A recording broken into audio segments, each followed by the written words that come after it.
अस्सलामुअलैकुम and good morning. आप देख रहे हैं नया दिन। मैं हूं आपके साथ मोहम्मद शोएब और मैं हूं महक असलम। तो जनाब, आज हम अपने प्रोग्राम के आगाज में जरा कल वाली खबर को थोड़ा डिस्कस कर लेते हैं कि कल अल्लामा इकबाल के मुजस्समे को लेके बड़ी बात हुई। आज भी मैंने देखा कि सुबह बहुत ज्यादा ट्रोलिंग हो रही है। हाउ डेयर यू कि आपने उसे अल्लामा इकबाल का मुजस्समा कहा है। आप सिर्फ मुजस्समा क्यों नहीं कहते? चलें मुजस्समा मैं माजरत चाहती हूँ। चलें जी, मुजस्समे को लेके ये जो नस्ब किया गया लाहौर के एक पार्क में और उस पर बड़ी फिर तनकीद भी हुई और कहा कि जनाब ये बनवाया क्यों गया। और जब इनसे सवालात हुए जो इंतज़ामिया थी तो उन्होंने ये कहा कि ये तो जनाब माली हैं जिन्होंने ये बनाया है। लेकिन जो बताने वाले थे वो अफसर थे। अफसर बताते गए, माली भाईजान बनाते गए। तो जब आप बताएंगे इस तरीके से और बनवाएंगे माली से तो फिर ऐसा बनेगा। लेकिन वाकई जज्बे को सलाम है, क्योंकि जितना बैश किया गया है कि जिसने मुजस्समा बनाया उसको लेकर, तो आप जरा सोचिए कि माली जिसका काम ही नहीं था उसने बनाया, तो इसकी इस कोशिश को सराहना चाहिए। हाँ ना, कि उसने बेचारे ने कोशिश की। और वो क्या करता, जब मालिक का हुक्म था, वो कहते हैं ना पंजाबी में नौकर की तो नखरा की, है ना, तो ये वो वाला काम हो गया। और कुछ तो बनाना।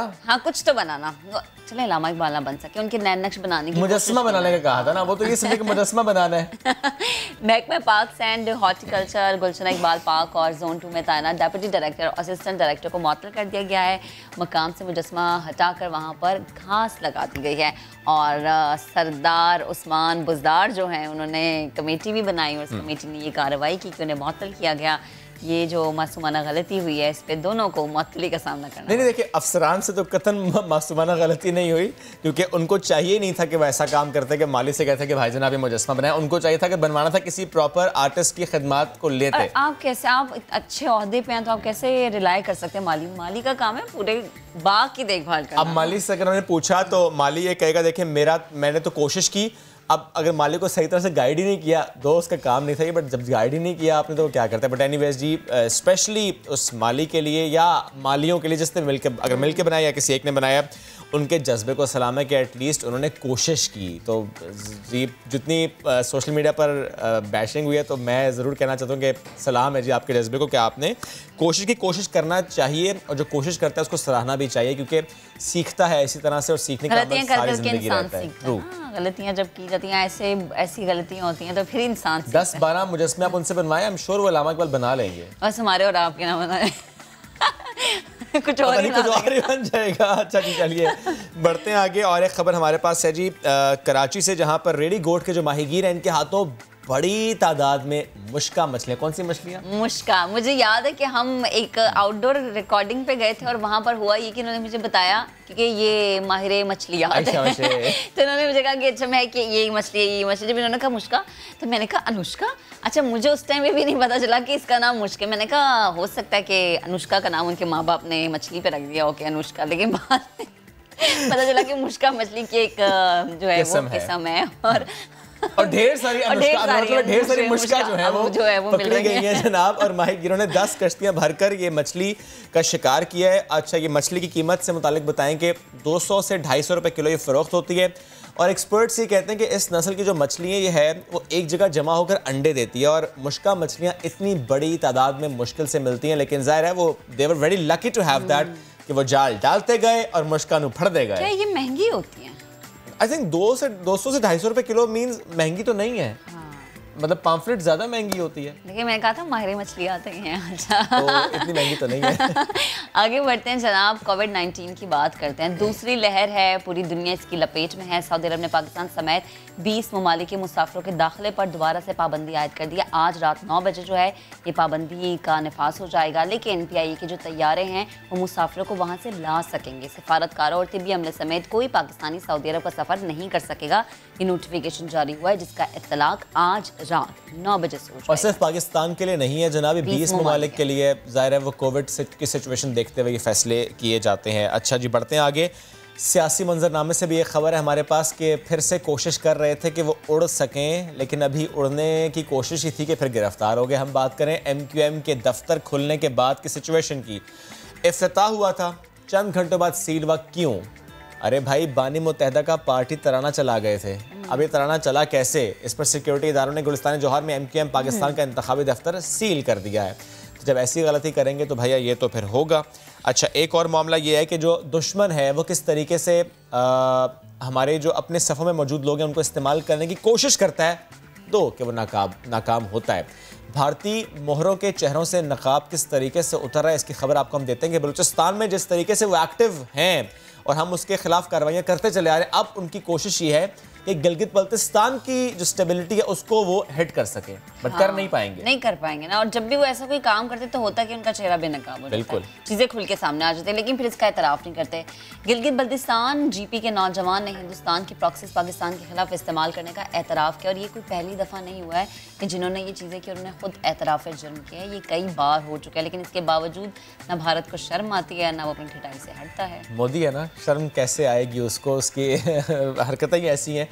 अच्छा जी, ये तो हम बात कर रहे हैं कि मामलात क्या हैं जो भारत जिस तरीके से कोशिश कर रहा है, तो ये हमारे कुछ चीज़ खबरें थी, और अभी ज़रा हम बढ़ेंगे आगे और कुछ और मामलात हैं जो कि हमने आपसे शेयर करने हैं डिटेल्स में।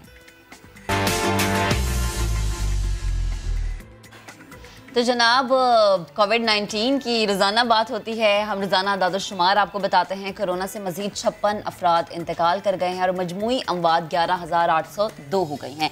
लेकिन नए केसेस में अब तेज़ी से इजाफा नहीं हो रहा, बल्कि कमी हो रही है। 24 घंटे में 1,384 नए केसेस रिपोर्ट हुए हैं, जिनकी मजमूई तादाद गुज़श्ता कई दिनों से कम है। तो कोरोना के जो वार हैं वो इंतहाई तनज़्ज़ुली का शिकार हो रहे हैं, और मुल्क में एक्टिव केसेस की अगर हम बात करें तो तादाद 33,184 तक रह गई है। रोज़ाना शेब भी कहते हैं, आज मैं कह देती हूँ, कोरोना हार जाएगा, पाकिस्तानी जीत जाएंगे, मोहब्बत और मुत्तहिद होकर रहना चाहिए। कोरोना हार जाएगा, मोहब्बत जीत जाएगी, पाकिस्तान जीत जाएगा, पाकिस्तान जीत रहा है। और पहले पाकिस्तानी को गुज़श्ता रोज़ वैक्सीन लगी। थोड़ा सा मैं गिला ये कर लेता हूँ कि डॉक्टर फैसल सुल्तान उस तकरीब में थे, और कल मैंने पूछा था कौन सा पहला पाकिस्तानी जिसे वैक्सीन लगने, उन्होंने कहा हमें नहीं पता। हो सकता है उन्हें इलाम थार पे बुलाना। नहीं पता होगा, ऐसे कैसे नहीं पता था, पूरा इवेंट था, ऐसे कैसे। उन्होंने तो ये भी नहीं कहा कि कल वैक्सीन लगनी है।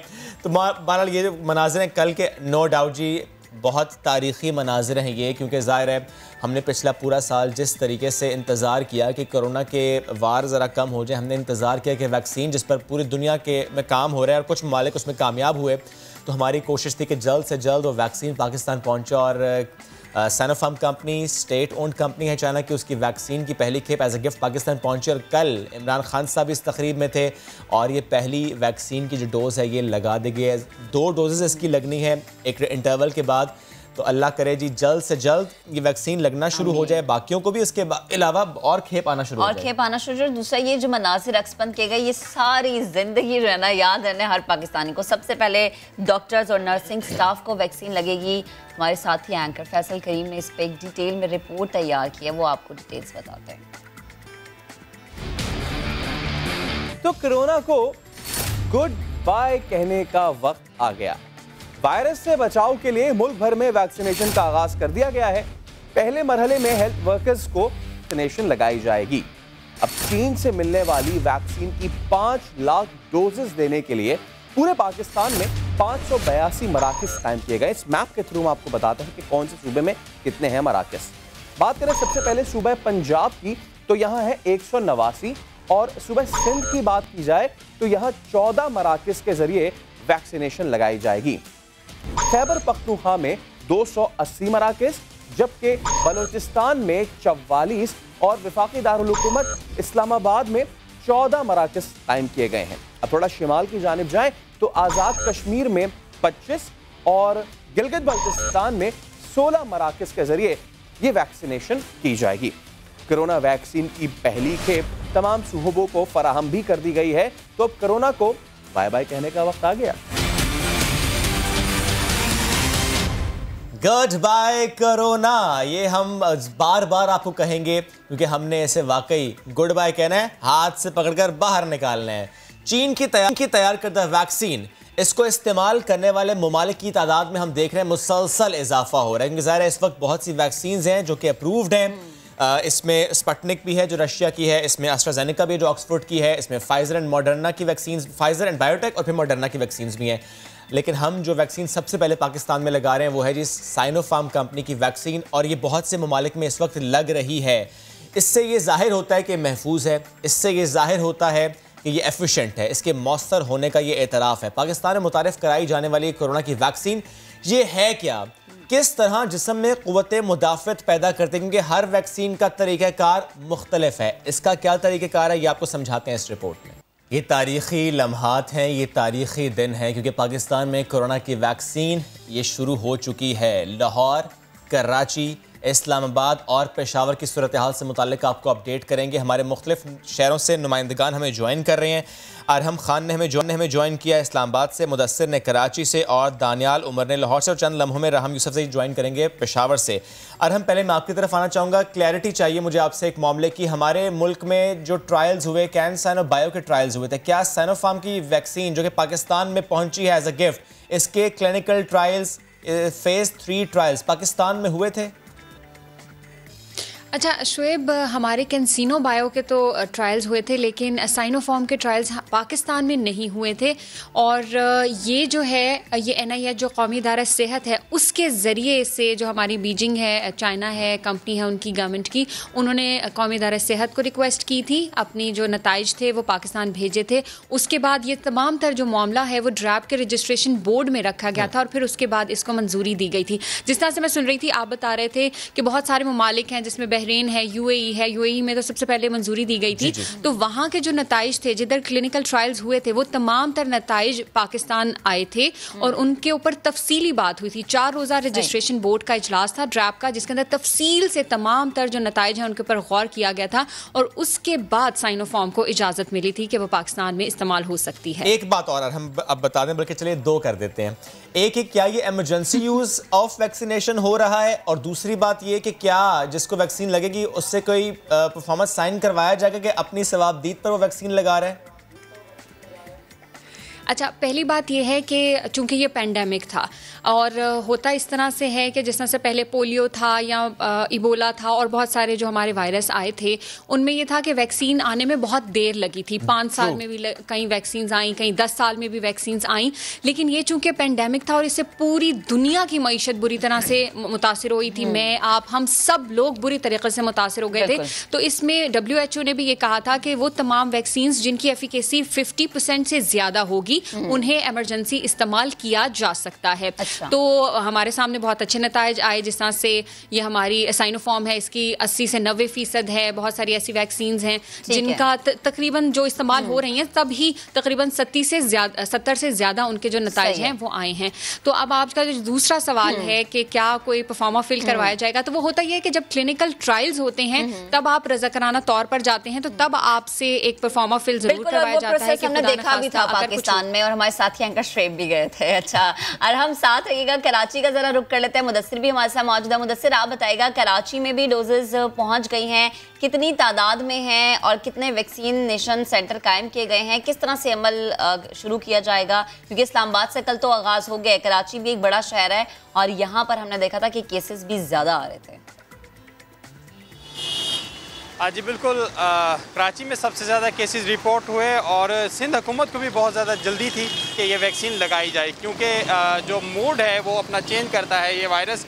और इस पर अजरा पेचो जो वज़ीर सेहत है उन्होंने मुतअद्दिद बार वफाक को ख़त भी लिखे कि जितनी जल्दी हो सकता है वो वैक्सीन लगाई जाए।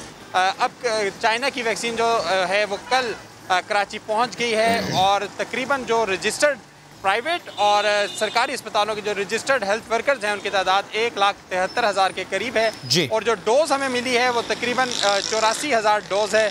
और ये डोज आज से जो है ओजा कैंपस में लगना शुरू हो जाएगी और इसकी जो इनागुरेशन है वो आज वज़ीर आला सिंध सैयद मुराद अली शाह और वज़ीर सेहत अजरा पेचो जो है वो करेंगी।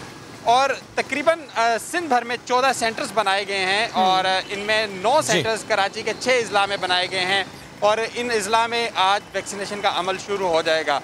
जो आज वैक्सीनेशन जो जिस टीम का हिस्सा होंगे, अजरा पेचो ने कल एक ऐलान भी किया है, उनको एक बुनियादी सैलरी साथ बेसिक सैलरी जो है वो एक्स्ट्रा दी जाएगी। तो ये खुशाइंद अमल है जो हेल्थ वर्कर्स हैं उनके लिए, जो जो सेफ्टी थी वो उनके मिलेगी। जी शुएब, एक जुमले में अगर ये बता दें मुदस्सिर कि जो प्राइवेट कंपनीज ने ट्राई किया था कि वैक्सीन पाकिस्तान डिफरेंट कंपनी से, उससे मुतालिक कुछ अपडेट्स हैं? बिल्कुल, इसके मतलब अपडेट जो है मैं आपको बताऊं कि एक रशियन जो वैक्सीन है उसकी भी अप्रूवल हो गई है और वो जल्द पाकिस्तान में जो आएगी और उसके जो ट्रायल भी मुकम्मल हो चुके हैं।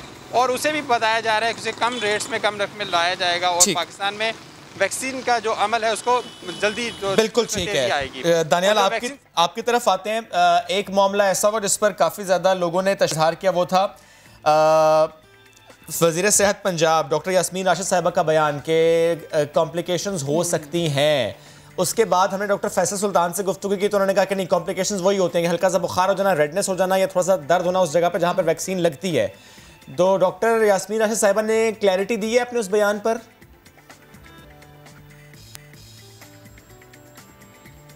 शोएब, डॉक्टर यास्मीन राशिद ने प्रेस कॉन्फ्रेंस के दौरान यकीनन ये बयान दिया था कि साइड इफेक्ट्स जो है वो हो सकते हैं और हर शख्स अपनी जिम्मेदारी के ऊपर ये वैक्सीन लगवाए। अब सूबाई वज़ीर सेहत डॉक्टर यास्मीन राशिद का जो ये बयान है इस वैक्सीन से मुतल्लिक, ये शो करता है कि वो शायद जो हेल्थ वर्कर्स हैं उनको उन्होंने एक दफ़ा डरा भी दिया है, क्योंकि हमारी मुख्तलिफ हेल्थ वर्कर्स से बात भी हुई है जो कि कोविड वार्ड्स में काम करते रहे हैं। वो ये कह रहे थे कि हम पहले तो बहुत ज्यादा एक्साइटेड थे ये वैक्सीन लगवाने के लिए, लेकिन सूबाई वज़ीर सेहत जो जाहिर है सारी सेहत के मामला डील करती हैं वो खुद ऐसा बयान दे रही हैं, तो हमें भी एक दफा जो है वो तशवीश हुई है, हम खौफजदा हुए हैं इस मामले के अंदर। पंजाब जो है वो जिस तरह बाकी सूबों के पास सारी डिटेल्स हैं, तो पंजाब काफी खामोश नजर आ रहा है वैक्सीन से मुताल्लिक, ये बताने से मुताल्लिक कि कितने वैक्सीनेशन सेंटर्स जो है वो लाहौर के अंदर, पंजाब के अंदर बनाए गए हैं, कितनी डोजेज आई हैं, बार बार सवाल किया जा रहा है, पूछा जा रहा है हेल्थ सेक्रेटरी से, हेल्थ डिपार्टमेंट से, लेकिन इस बात को बहुत ही ज्यादा सीक्रेट रखा जा रहा है। दानियाल, कहीं वैक्सीन गायब तो नहीं हो गई?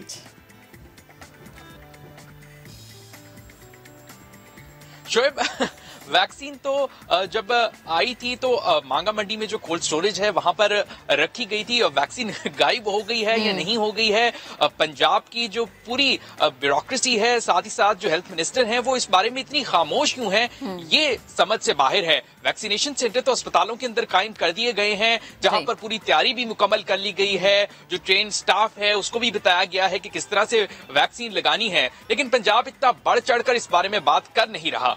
बिल्कुल। और दानियाल, ये फिर एक सवाल है कि पंजाब जो हेल्थ डिपार्टमेंट है वो उस पर क्यों इतनी खामोश है, क्योंकि वैसे ही हमने देखा है कि पंजाब में जो है वो हेल्थ सेक्टर में वैसे इतनी गलतियाँ होती हैं, आप अस्पतालों के हाल देख लें। खैर आगे बढ़ते हैं। पेशावर से हमारे साथ रहम यूसुफजई मौजूद है। रहम, आप बताएगा कि पेशावर के 5 अस्पतालों में वैक्सीन की सहूलत मैसर है इस वक्त, तो क्या इंतज़ाम किया गया हेल्थ सेक्टर की जानिब से, किस तरह से जो फ्रंट लाइन वर्कर्स हैं उनको ये लगेगी, क्या प्लान तरतीब दिया गया है? देखिए, यहाँ पे अगर एक्साइटमेंट की बात करें तो आप एक्साइटेड का अंदाज़ा इस बात से लगाएं कि 65,000 वैक्सीन खैबर पख्तूनख्वा महकमा सेहत को मिली है कल, जो कि आज अस्पतालों को मुहैया की जाएंगी, और सिर्फ 64,000 हेल्थ वर्कर ने खुद को रजिस्टर करवा रहा है ताकि वो उनको ये वैक्सीनेशन दी जाए। तो जो डोज मिली हैं जिनकी तादाद तो अगर हेल्थ वर्कर पर भी अप्लाई करें तो बहुत कम बताई जाती है, क्योंकि 1 लाख से ज़्यादा खैबर पख्तूनख्वा में हेल्थ वर्कर हैं। अगर पेशावर की हम सिर्फ बात करें तो पेशावर में 15,000 हेल्थ वर्करों को ये कोरोना की वैक्सीनेशन इब्तिदाई तौर पे लगाई जाएंगी, जिसमें सबसे ज़्यादा जो अमला है वो खैबर जो लेडीनिंग अस्पताल का है, जो कि सूबे का सबसे बड़ा अस्पताल है। यहाँ पे 4,000 वर्कर्स को वो जो वैक्सीनेशन दी जाएगी। इसके अलावा Hyderabad medical complex, Khyber teaching अस्पताल और पुलिस सर्विस अस्पताल और नसीरुल्लाह बाबर, ये 5 अस्पताल होंगे जहाँ पे कोरोना की वैक्सीनेशन होगी, और वहाँ पे जो रजिस्टर जो तिब्बी अमला है उनको कोरोना के वैक्सीन लगाए जाएंगे। खैबर पख्तूनख्वा महकमे सेहत दीगर सूबे की तरह इन्होंने भी तमाम तर तैयारियाँ मुकम्मल कर ली गई हैं। इब्तिदाई तौर पे सूबे के 8 अजला में ये वैक्सीनेशन सेंटर कायम किया जाएंगे, जो कि 16 बताई जा रही है, और इसको वक्तन फ़ौक्तन ज़्यादा भी किया जाएगा ताकि जो दूसरे जो डोज आ रहे हैं, जो दूसरा मरहला होगा उसमें फिर जो सेंटर होंगे वो ज़्यादा होंगे। 8 अजला में जो है खैबर पख्तूनख्वा के जो पेशावर डिवीजन है और मर्दान डिवीजन के अजला शामिल है, और कुछ जुनूबी अजला के 1-2 जिले भी शामिल हैं। ठीक है रहम, आपने इस वैक्सीनेशन के अमल से मुतालिक जो प्लान है केपी का वो शेयर किया, साथ साथ दानियाल उमर, मुदस्सिर नज़ीर और अरहम खान आप हमें अपडेट कर रही थी। बेहद शुक्रिया आप सबका। आप सब भी अपना बहुत सा ख्याल रखिए, और होना तो ये चाहिए कि तिब्बी हमले के बाद हमारे इन रिपोर्टर्स को वैक्सीन लगनी चाहिए जो कि हर वक्त फील्ड में मौजूद होते हैं।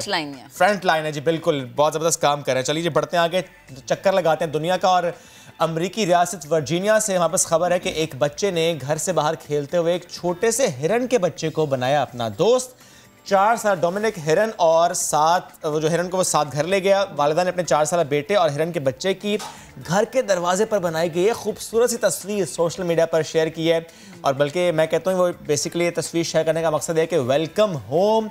अलॉन्ग विद द फ्रेंड कि उनका बेटा तो आया, साथ एक दोस्त आया, बड़ा प्यारा सा दोस्त, उसका ख्याल रखेगा वो, लेकिन जाहिर है वो दोस्त लेकर आया, उसकी मामा कहीं परेशान हो रही होंगी कि किधर गया मेरा बच्चा। और ऐसे मुझे तो लगता है कि बचपन में अगर कभी मैंने ऐसे कहता तो मेरी तो अम्मी जो है ना जूती से मेरी धुलाई कर देती कि बेटा ये तुम किसको लेके आ गई हो, तो तुम कम शरारतें करती हो। खैर आगे बढ़ते हैं ज़रा चाइना का रुख करते हैं, जहाँ पर 4 दोस्तों ने फीस से बचने के लिए किया ये कि उन्होंने 30 किलो किन्नू खा लिए और वाकई एयरपोर्ट पर पेश आया, जहां मुकर्रर हद से ज़ायद सामान की फीस अदा उन्हें करनी थी। ऐसे में चारों दोस्तों ने पैसे देने के बजाय 30 किलो किन्नू खाए और पैसे तो बच गए, लेकिन हुआ ये कि ज़्यादा किन्नू खाने से इन बेचारों की तबीयत ख़राब हो गई, इनके पेट में दर्द हो गया और मुंह में भी तकलीफ शुरू हो गई। 30 किलो जब खाएंगे तो ऐसे ही होगा। और आप मेरे घर थोड़े से किन्नू दे के गए थे कल, इसीलिए पेट में दर्द ना हो।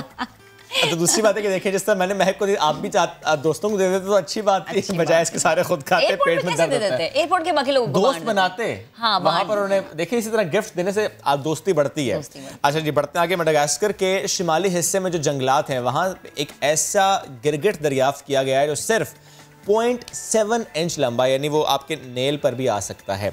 इतना वो छोटा कि आराम से इस नाखून में वो समा सकता है। यही वजह है कि दुनिया का सबसे छोटा गिरगिट होने के अलावा मुख्तसर तरीन रेप्टाइल भी इसे करार दिया गया है। नेचर पब्लिशिंग ग्रुप के रिसर्च जर्नल साइंटिफिक रिपोर्ट्स के ताज़ा शुमारे में शाया होने वाली तहकीक के मुताबिक मेडागास्कर के जंगलात से इसकी सिर्फ एक मादा और एक नर, यानी एक इसका कपल जो है वो मिला है। इस किस्म के दूसरे गिरगिट इन्हीं जंगलात में छुपे हो सकते हैं, बहरहाल फिलहाल सिर्फ और सिर्फ एक कपल उसका मिला है। तो एहतियात करो, ये इन्हें देख के खौफ आता है ना। नहीं, वो इतने छोटे से डरने की क्या जरूरत है। अल्लाह अकबर शरीफ, ये वाली पॉजिटिविटी बाकी चीज़ों में भी चाहिए होती है। I'll try. आगे बढ़ते हैं। हाल ही में सोशल मीडिया पर कुछ बुजुर्ग अफराद की एक वीडियो खूब वायरल हुई है और इसमें उन्हें ड्रम एक्सरसाइज करते हुए देखा जा सकता है। वीडियो में बुजुर्ग शहरियों की तवानाई और जोशो खरोश को देखकर लोग खूब हैरान हो रहे हैं और उनकी जानिब से वीडियो को शेयर भी किया जा रहा है। वीडियो में देखा जा सकता है कि बुजुर्ग शहरी वर्जिश की एक किस्म ड्रम एक्सरसाइज कर रहे हैं और जोशो खरोश के साथ ड्रम को बजा रहे हैं। आपको सुनवाते हैं इनका जो ये जोश है, इस उम्र में वो काबिल दीद है। इकबाल पार्क, क्योंकि ज़ाहिर कल से बड़ा शोर सा मचा है कि वहाँ पर जो मुजस्समा लगाया गया, बनाया किसने, और अगर बनाया था तो ऐसा बनाया क्यों। बना ही रहे थे तो इकबाल का मुजस्समा ही बना लेते, लेकिन एट द सेम टाइम हमने जिस तरह इंट्रो में भी कहा कि चूंकि वो माली ने बनाया था तो जिसका काम नहीं था उसने वो किया, तो वो मुजस्समा तो फिर उसने अच्छा बनाया क्योंकि वो उसका काम था नहीं, उसको आता नहीं था, बट उसकी हिम्मत है जी, उसने कोशिश की, उसने इनकार नहीं किया, ही ट्राइड इट। अच्छा, 1 या 2 रोज़ नहीं, पूरे 8 माह तक ये जो मुजस्समा वो लगा रहा है, लेकिन जब एक शहरी ने वो शेयर किया उसके बाद वो शेयर होता चला गया और फिर उसे बैशिंग और फिर वो वहाँ से उतारा गया। लोगों ने बड़ा मजाक उड़ाया, मगर जिम्मेदारों की अगर हम बात करें उनके कानों पर जूं तक नहीं देंगी। सोशल मीडिया पर तूफान उठने के बाद और नया दिन ने जब ये मामला उठाया तो उसके बाद PHA हुकाम ने जो मलबा है वो पार्क के मालियों पर डालने की कोशिश की, लेकिन मालियों ने ये कहा है कि जो भी काम किया वो तो अफसरान के कहने पर जाहिर है ना। वही बात आ गई कि वो जब कहते हैं ना कि जब आप नौकरी कर रहे होते हैं तो फिर आपके जो जिसके जेरे सरपरस्त हैं आप, वो आपको जो कह रहे हैं आपने करना है। तो ये जो माली थे ये आर्टिस्ट थे, अब इनकी गुफ्तगू देखें, नहीं उसने काम तो किया है, मुजस्समा तो बनाया है, वो उनकी खुलूस और मोहब्बत है, लेकिन उन बेचारों को नहीं आता था। देखिए मुजस्समा तो बनाया, अब जो गुफ्तगू उनकी सुनवाते हैं उन्होंने कहा क्या है। गुलाम सप्तान साहब ने ऊपर खड़े होकर बनवाया, गेट के सामने एक तितली आबशार फुहारा बना है, वो भी हमने बनाया था, आप जाएंगे देखें, बहुत प्यारा बना। तो ये है वो शख्स जिसने बनाया था ये मुजस्समा। मीडिया पर तनकीद हुई, इंतजामिया को होश आया, लाहौर के गुलशन इकबाल पार्क से शायर मशरक का ये मुजस्समा हटा दिया गया। फुर्ती का मुजाहरा करते हुए घास वहाँ पर फ़ौरन से लगा दिए, बिल्कुल ना ऐसे उन्होंने शो किया जैसे यहाँ पर कभी कोई मुजस्समा था ही नहीं। शाहीन शहजादी हमारी नुमाइंदा हमें ज्वाइन करेंगे, उनसे बात करते हैं। शाहीन, उस शख्स से भी गुफ्तगू आपकी हुई जिसने ये मुजस्समा बनाया था, ज़ाहिर है जिस तरह उसने कहा कि हमें तो वो सप्तान साहब कहते गए और हम बनाते गए। थोड़ा सा आप बताएं कि ये कई माह से लगा रहा, फिर ये मामला सोशल मीडिया पर उठा, उसके बाद हमने भी ये मामला उठाया और फिर अब हम देख रहे हैं कुछ मौतलियाँ भी हुई हैं, लेकिन जिसने ये बनाया था उसने ये कहा कि जब उसने देखा कि लोगों ने इतना ज़्यादा क्रिटिसाइज़ किया उसको, चैनल्स ने क्रिटिसाइज़ किया, सोशल मीडिया पर क्रिटिसाइज़ हुआ है, उसका मोराल तो डाउन नहीं हुआ क्योंकि उसने तो बहरहाल वो कोशिश की थी, उसने तो वो किया जो उसके अफसरान ने कहा था।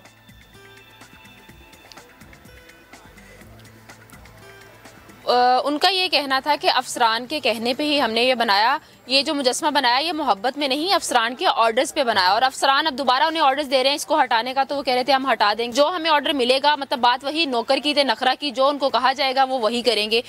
ये जो मुजस्मा लगाया गया था ये तकरीबन 8 माह पहले लगाया गया था। कल 2 दिन से सोशल मीडिया पे इस हवाले से काफ़ी ज़्यादा चर्चा हो रहा था कि ये मुजस्मा ठीक नहीं है, इसमें कुछ खामियां है, बदनुमा मुजस्मा है, और जो इकबाल का मुजस्मा कहा जा रहा है ये लग ही नहीं रहा। तो उसके बाद सारा दिन कल जो PHA है वो सफाइयाँ देता रहा कि नहीं मुजस्मा ठीक है, ये तो मोहब्बत में लगाया गया है, लेकिन रातों रात ये मुजस्मा तकरीबन 2:30 बजे के करीब शर्मिंदगी के मारे उन्होंने मुजस्मा हटा दिया यहाँ से, और अब ये कहा जा रहा है कि इसको दोबारा रीशेप करके कि लगे कि ये वाकई ही इकबाल का शायर मशरिक का मुजस्मा है, दोबारा यहाँ पर लगाया जाएगा। लेकिन अभी जो सूरत हाल है वो पार्क में ऐसे है, वहाँ पर दोबारा घास लगा दी गई है और जगह ऐसे बराबर कर दी गई है कि लगता ही नहीं कभी यहाँ पर किसी भी बाबा जी का कोई मुजस्मा था। और जो बनाने वाले हैं वो तो जाहिर सी बात तश्कील दी थी ना, जिसमें जो कमेटी थी वो जवाब मांगेगी, वो इस पे मुकम्मल तहकीकात करेगी, और जो DG PHA हैं उन्हें भी तलब किया गया, उनसे भी जवाब मांगा गया। ज़रा इससे मुतालिक डिटेल्स बता दें कि इसमें कोई डेवलपमेंट देखी गई, क्योंकि मुअत्तली तो हो गई, मजीद क्या कार्रवाई अब की जाएगी?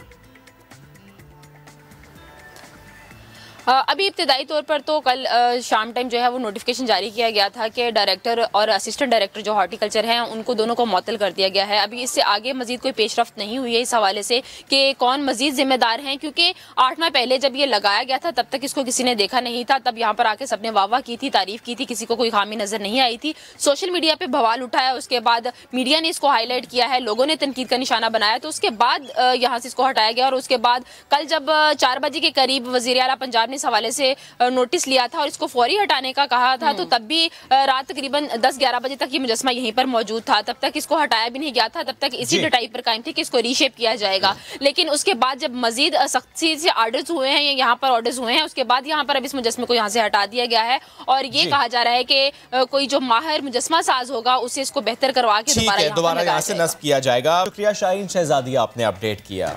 और जैसे कि शाहीन भी हमें बताई थी, मुझे लगता है कि एक अब ये चीज़ बन जानी चाहिए कि कोई मुजस्मा बना है, पहले उसको आप पास करवाएं और फिर आप उसको नस्ब करवाएं। 8 महीने बाद पास हो तो क्या, आई मीन फेल हो गया ना, तो जब आप बना रहे और नस्ब करें तभी पास करा लें, ताकि ऐसी हजीमत का सामना ना हो। ऑनलाइन एग्जाम था ना, ऑनलाइन एग्जाम था, ये ऐसी मीम्स बीच में बच्चों के बनती रही है। चलिए जी बढ़ते हैं आगे, महंगाई की बात कर लेते हैं, और इस बार क्या महंगा होने वाला है, हो गया है, इतलाक नहीं हुआ ना अभी, इतलाक नहीं हुआ, लेकिन ऐलान तो कर दिया, ऐलान कर दिया एक ग्रुप ने। जनाब हम बात करें दूध की, कराची में दूध की कीमत में फिर इजाफा होने वाला है।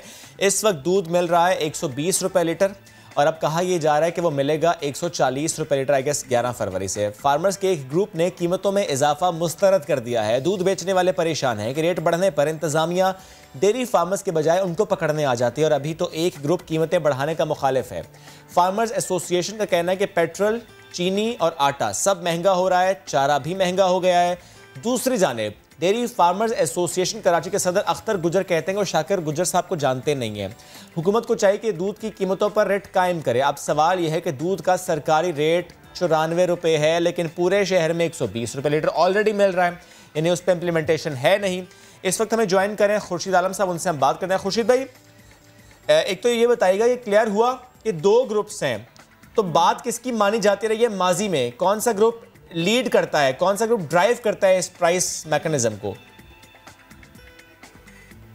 देखिए, हमने उस वक्त भी देखा था जब अगस्त 2019 में ऐलान किया गया था और शाकिर उमर गुज्जर साहब ने एक तरफा तौर पर ऐलान किया था कि दूध की कीमत में इजाफा किया जा रहा है, और वो इजाफा कर दिया गया। उस वक्त भी दूसरे ग्रुप ने यही कहा था कि वो इस इजाफे को तस्लीम नहीं करते, लेकिन हुआ वही जो शाकिर उमर गुज्जर ने चाहा था कि 94 रुपीज़, जो 94 रुपये की जो सरकारी कीमत थी उस वक्त भी वही रही। उसमें उस वक्त 110 रुपये फी लीटर इजाफा हो रहा था, उसमें 10 रुपये का इजाफा करके वो 110 का जो दूध था वो 120 रुपये लीटर कराची में कर दिया गया। नुमाइशी तौर पर चंद दुकानदारों के ख़िलाफ़ कार्रवाई हुई, लेकिन उसके बाद जिस ग्रुप ने मुखालफत की थी वो भी, और गुज्जर साहब को जो पूरा ग्रुप था, उन सब ने उससे फ़ायदा उठाया। कराची में 50 लाख लीटर दूध रोज़ाना सप्लाई किया जाता है, और इस इजाफे की सूरत में जो जिन लोगों ने इसका तखमीना लगाया वो ये कहते हैं कि जो डेयरी माफिया है वो यौमिया तकरीबन 13 करोड़ रुपए कमा रही है, सिर्फ उस इजाफे से जो 20 रुपये का इजाफा हुआ है। सही। और कमिश्नर कराची, चाहे वो शलवानी साहब की टीम, या मौजूदा कमिश्नर कराची हों, ये मुकम्मल तौर पर इस पूरे मामले में नाकाम साबित हुए हैं और हुआ वही है जो डेयरी फार्मर्स ने चाहा था। जी अच्छा खुर्शीद, दूध की सरकारी कीमत 94 रुपये फी लीटर मुकर्रर की गई, लेकिन मार्केट में ये 120 रुपये फरोख्त हुआ और ऐलान के साथ, यानी बरमला ऐलान के साथ फरोख्त हुआ। ऐसे में किसी ने रोकने की कोशिश नहीं की। अब सूरत हाल ये कि 120 के बाद 140 रुपये की बात की जा रही है। जब ऐलान ये लोग कर देते हैं तो फिर इस पर ये अमल भी करते हैं, लेकिन इंतज़ामिया हमें कहीं नज़र नहीं आती। इस तमाम तर मामले में अब इंतज़ामिया कैसे रोकेगी या पहले की तरह आंखें बंद करके बैठी रहेगी? देखें, ये असल इम्तहान है सूबाई हुकूमत का, ये इम्तहान है वज़ीर खुराक का, ये इम्तहान है कमिश्नर कराची का और उनके नीचे 7 डिप्टी कमिश्नर्स का और उन 7 डिप्टी कमिश्नर्स के मातहत काम करने वाले उन असिस्टेंट कमिश्नर साहिबान का कि जो इस पूरे मामले में जिनकी जिम्मेदारी है कीमतों पर चेक करना, कीमतों पर नज़र रखना। इस पूरे मामले में हमने देखा है इन 1.5-2 वर्षों में कि रोटी की कीमत में इजाफा हुआ, नोटिस ले लिया गया, मगर इजाफा वापस नहीं हुआ। दूध की कीमत में इजाफे का ऐलान हुआ, इजाफा हो गया। नुमाइशी तौर पर कोई 35-40 दुकानदारों के खिलाफ कार्रवाई हुई, चंद लाख रुपए का जुर्माना हुआ और उसके बाद गंगा बहती रही, दरिया सिंध भी बहता रहा, सब कुछ होता रहा और ये मुनाफा लोगों की जेबों से जाता रहा। लेकिन कहाँ है सरकार की रिट? जो लोग ये बातें करते हैं उनसे सिर्फ एक सवाल ये है कि 18वीं तरमीम के बाद भी नहीं, 18वीं तरमीम से पहले ही ये पूरा मामला सूबाई हुकूमत का था। अमन व अमान, प्राइस कंट्रोल और ये सारे मामला सूबाई हुकूमत के थे। सूबाई हुकूमत का मुकम्मल इसमें फेलियर नज़र आता है, उनकी इंतज़ामी मशीनरी का फेलियर नज़र आता है। इजाफा हो गया, उसको आप नहीं रोक सके, अब फिर इजाफा करने का ऐलान कर दिया गया है। अब एक नोटिस लेने से क्या होगा? लेकिन हकीकत यह है कि अंदेशा मुझे ये है कि 11 फरवरी से जिस इजाफे का ऐलान किया गया है, अगर उस पर अमल दरामद होगा तो कराची के सार्फिन के लिए एक बहुत बड़ा इम्तहान और उनके बजट पर एक बड़ा बोझ होगा। अच्छा खुर्शीद भाई, एक बात और बता दें, तलब और पैदावार, क्या इसका फ़र्क है जिसकी वजह से प्राइस बढ़ रही है? देखिए, मौसम सरमा में दूध की बहुत सारी तलब कम हो जाती है, लस्सी नहीं बनती, शरबत नहीं बनते और जो कमर्शियल बहुत सारे इस्तेमालात हैं हमने देखा कि उनका इस्तेमाल भी कम हुआ है। दूध की तलब में कमी है, रसद मौजूद है, इसके बावजूद इजाफा करने का मतलब ये है कि मुनाफाखोर माफिया जो जहाँ जहाँ मौजूद है वो पूरी तरह सरगर्म है और उनको मुकम्मल तौर पर इस बात का यकीन है कि जिस इजाफे का उन्होंने ऐलान किया है वो उसमें कामयाब होंगे। तो दूध की तलब कहीं पर भी ऐसी नहीं है कि हम कहें कि तलब ज़्यादा है और उसकी रसद कम हो गई है। दूध की तलब मौजूद है, लेकिन दूध की ऐसी तलब नहीं है कि जिसको जवाज़ बनाकर इजाफा किया जाए। और यकीनन इस पूरे मामले में मैं ये समझता हूँ, ज़ाती तौर पर जो मेरा मुशाहिदा है और जिस तरह हम लोगों के दरमियान जाते आते हैं, अगर हमारे कमिश्नर साहिबान, हमारे डिप्टी कमिश्नर साहिबान अपने आरामदेह कमरों से बाहर निकल कर जाएँ और ये कार्रवाई करें तो यकीनन 4-6 दिन के बाद ये लोगों को रिलीफ मिल सकता है। लेकिन बुनियादी मसला ही यही हमारा कि हमारे डिप्टी कमिश्नर साहिबान हों या एसी साहिबान हों और ख़ुद कमिश्नर हों या उनके नीचे जो एडीसीज बैठे हैं, additional commissioner Karachi 1, additional commissioner Karachi 2, इनमें से बहुत से लोगों को कराची के बारे में, रास्तों के बारे में, यहाँ की डायनेमिक्स के बारे में पता ही नहीं है। लेकिन अगर चाहें तो सब कुछ हो सकता है। लेकिन ज़ाहिर है कि एक मुकम्मल तौर पर खामोशी हमें नज़र आती है इस पूरे मामले में। और इसमें सार्फिन के लिए जो अंजुमनें काम कर रही हैं उनका भी काम है कि अदालतों में जाएं, कुछ ना कुछ करें ज़रूर, क्योंकि देखें ये मामला यहाँ तक नहीं रुकेगा। हम जहाँ तक मुझे याद है कि दूध फरोशों ने ये तक कह दिया था कि दूध की कीमतें कराची में 200 रुपये फी लीटर होने चाहिए। अब आप खुद फैसला कर लें कि कराची के लोगों का क्या होगा। ठीक है खुर्शीद भाई, बेहद शुक्रिया, आपने इस बारे में डिटेल से हमें अपडेट किया। और जाहिर है जब बात हो कमिश्नर्स की तो हम ज़रूर ये सवाल उठाते हैं कि फिर क्यों टेशन नहीं हो रहा उस कीमत का जिसका तयन किया जाता है। जब सवाल उठाया जाता है तो जवाब ये आता है कोरोना SOPs पर अमल दरामद करा रहे हैं, टीम जितनी मौजूद नहीं है कि जाकर हम अमल दरामद करा सकें। अच्छा, ये तो एक मामला है, लेकिन सवाल फिर वही, ऐलान कैसे होता है और ऐलान कौन करता है? Dairy and cattle farm association के शाकिर उमर गुज्जर साहब ने हमें ज्वाइन किया इन स्टूडियो। अस्सलाम वालेकुम सर। सर, एक मैसेज आपका मैंने देखा जिसमें आपने डिटेल से बताया हुआ था कि दूध की कीमत क्या होनी चाहिए, आपने उसमें हर चीज़ मेंशन की हुई थी और उस कीमत को अगर मैं अनाउंस करूं सर वो तो 170 रुपये बनती है। जी, खुर्शीद भाई ने अर्ज किया ना कि जी दूध की कीमतें 200 से भी ऊपर जाएंगी और ये अलार्मिंग सिचुएशन है national food security and research के लिए। लाइव स्टॉक सेक्टर से माला माल है पाकिस्तान, काम नहीं किया जा रहा, इदारे काम नहीं कर रहे और अपने जानवर की दूध देने की सलाहियत को भी बढ़ाने के लिए कोई इक़दामात या कोई प्रोग्राम शुरू नहीं किया गया अब तक। नस्ल कशी को रोकने के लिए कोई प्रोग्राम नहीं किया गया अब तक। ये महकमा लाइव स्टॉक चारों सूबों का काम है और दूध की कीमतें कम भी हो सकती हैं। आप कह रहे हैं कि 200 से ऊपर जा सकती है, लेकिन ये जो आप शिकवा कर रहे हैं ये आपने किसी और के सामने रखा? जी, मैं मुसलसल लिखता हूँ तहरीर जी। जैसे मैं मीडिया को आगाही देता हूँ, मैं तमाम इदारों को मैं कलम के नोक का इस्तेमाल बखूबी जानता हूँ जी, और मैं बाकायदगी से खतूत तहरीर करता हूँ।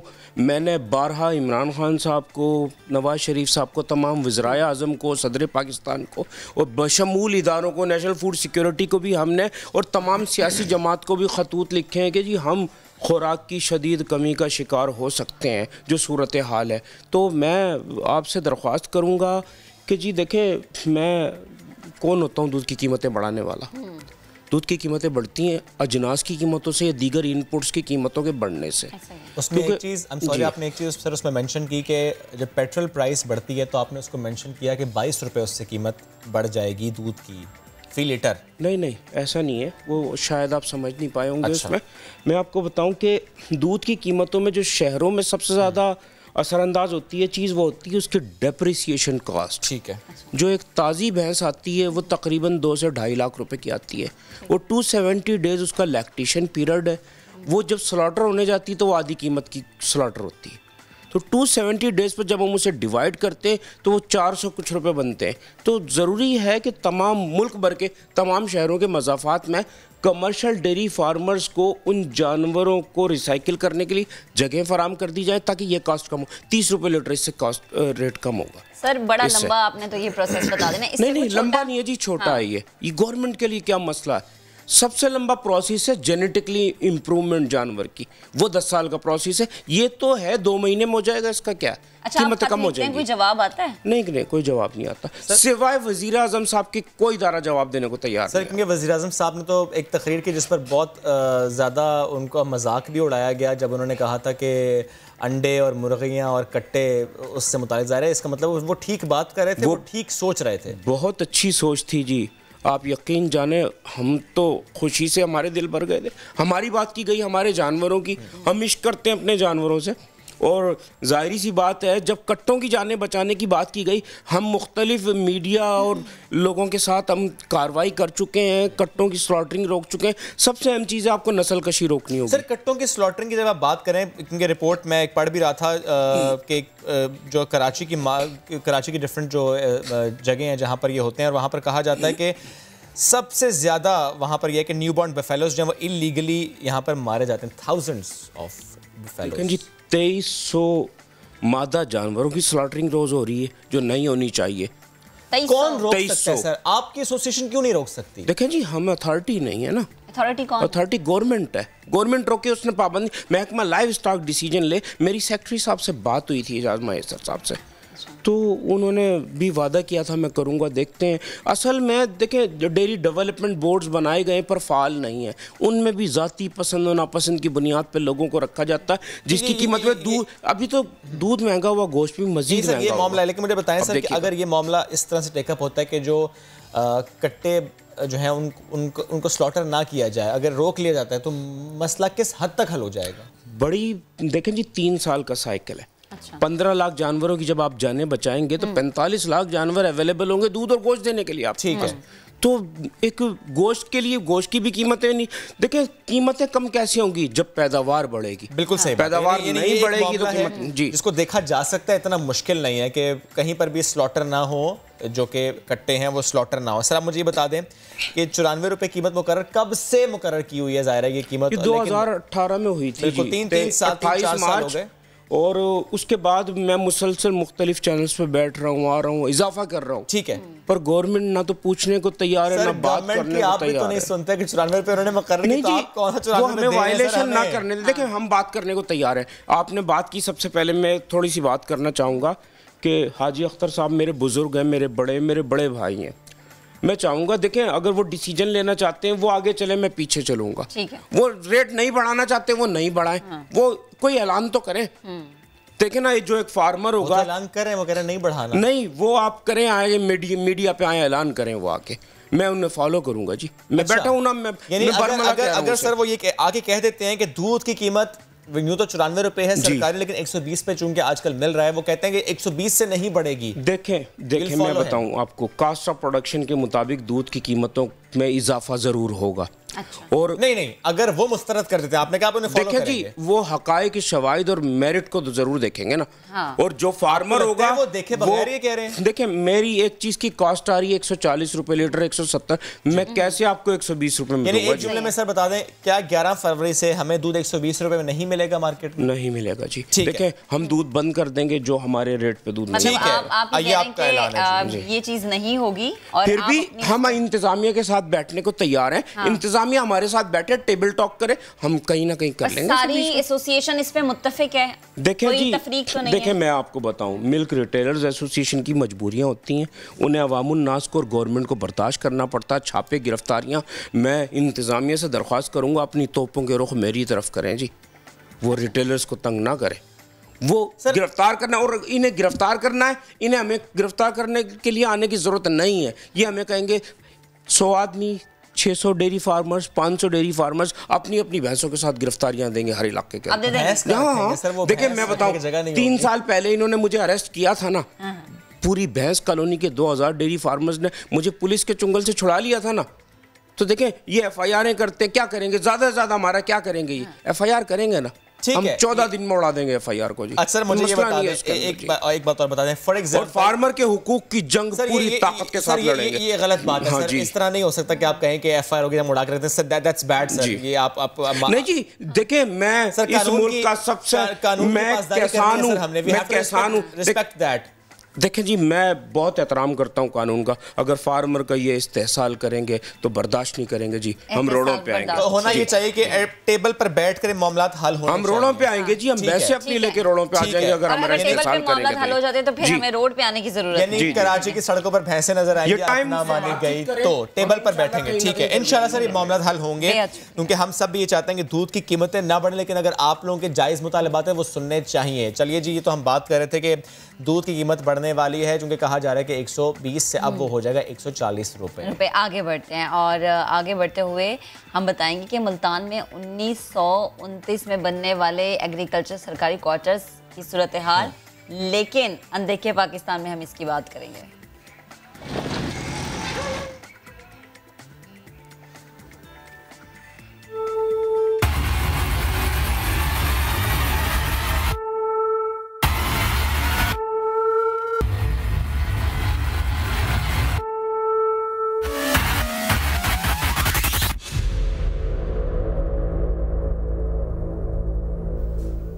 हमारे साथ कौन रहता है, इस सेगमेंट में आपको बताएंगे कि मुल्तान में 1929 में बनने वाले एग्रीकल्चर सरकारी क्वार्टर्स कई सालों से वीराने का मंजर पेश कर रहे हैं। मकामी लोगों ने इस जगह को अब आसेब ज़दा करार दे दिया है। इसी बारे में देखिए आसिफ बलोच की रिपोर्ट।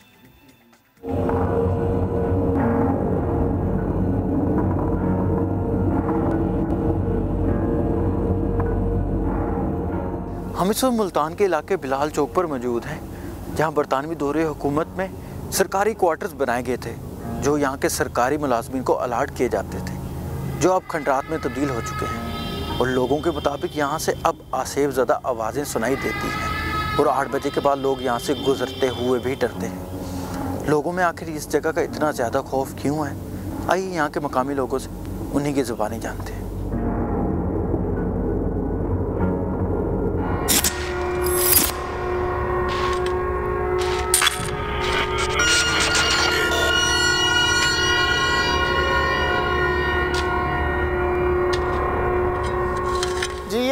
ये क्वार्टर हमारे 1929 के बने हुए हैं। ये बरतानिया हुकूमत ने बनवाए थे और ये बहुत मजबूत बने हुए थे। लिहाजा जब हमारे 1947 के बाद जो है ना ये पाकिस्तान के हदूद में आए हैं, उनके हवाले हुए हैं, तो उसके बाद जो है ना ये हमारे अफसरान ने जो है ना इसके ऊपर तवज्जो नहीं दी। ये बड़े प्यारे रेस्ट हाउस बने हुए थे, बड़े प्यारे क्वार्टर बने हुए थे, लेकिन इनकी नागाह निगरानी करते हुए ये अब वैरानी खंडर बन चुके हैं।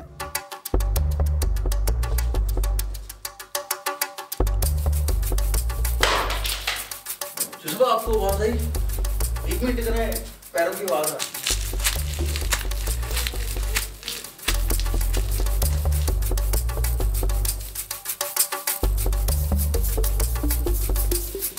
यहाँ से रात को हम खेती बाड़ी करते हैं तो अक्सर हम यहाँ से जो है ना जब पानी लगाने आते हैं तो कई आवाज़ें आती हैं और ऐसी खौफनाक आवाज़ें आती हैं कि हमारा दिल दहल जाता है।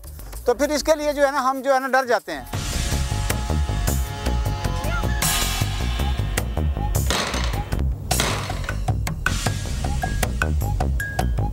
कई दफ़ा हम इधर से गुजरे हैं तो पीछे से आवाज़ें आते हैं लेकिन हम पीछे मुड़कर देखते नहीं हैं, पर दिल में खौफ तो पैदा हो जाता है कि ये कोई ऐसी खौफज़दा आवाज़ें हैं कि अगर हम पीछे गए या मुड़कर देखा तो हमें कुछ ना कोई नुकसान पहुंचा देंगे।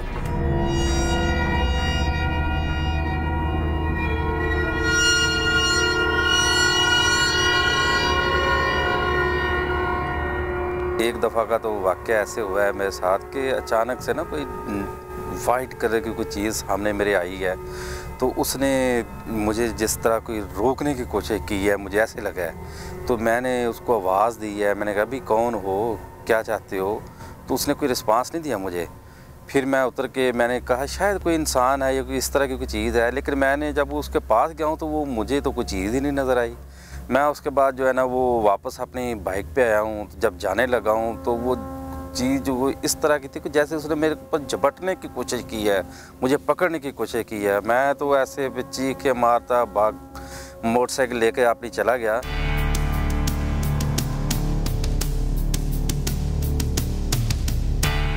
बहुत से मकामी लोगों के मुताबिक ये क्वार्टर और रेस्ट हाउस अब भूत बंगले में तब्दील हो चुके हैं, जिसके बायस बहुत से मकामी लोग यहाँ से नकल मकानी भी कर चुके हैं।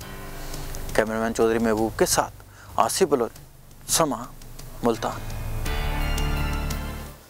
आगे बढ़ते हैं। एक खबर है हमारे पास सऊदी अरब से भी, जहां मसाजिद को बंद किया जा रहा है, लेकिन सिंध में जब हम देखते हैं कि मज़ारात से मुतालिक क्योंकि पहले बंद किया गया था ड्यू टू कोविड-19, लेकिन अब यह है कि मज़ारात को खोल दिया गया है। महकमा औक़ाफ़ सिंध की जानिब से अजीम सूफ़ी बुज़ुर्ग हज़रत लाल शहबाज कलंदर के मज़ार को SOPs के तहत ज़ायरीन के लिए खोल दिया गया है। मज़ीद बताएंगे ज़ुहैब सोलंगी। ठीक है, एक ब्रेक लेंगे, वापस आएंगे, साथ रहिए।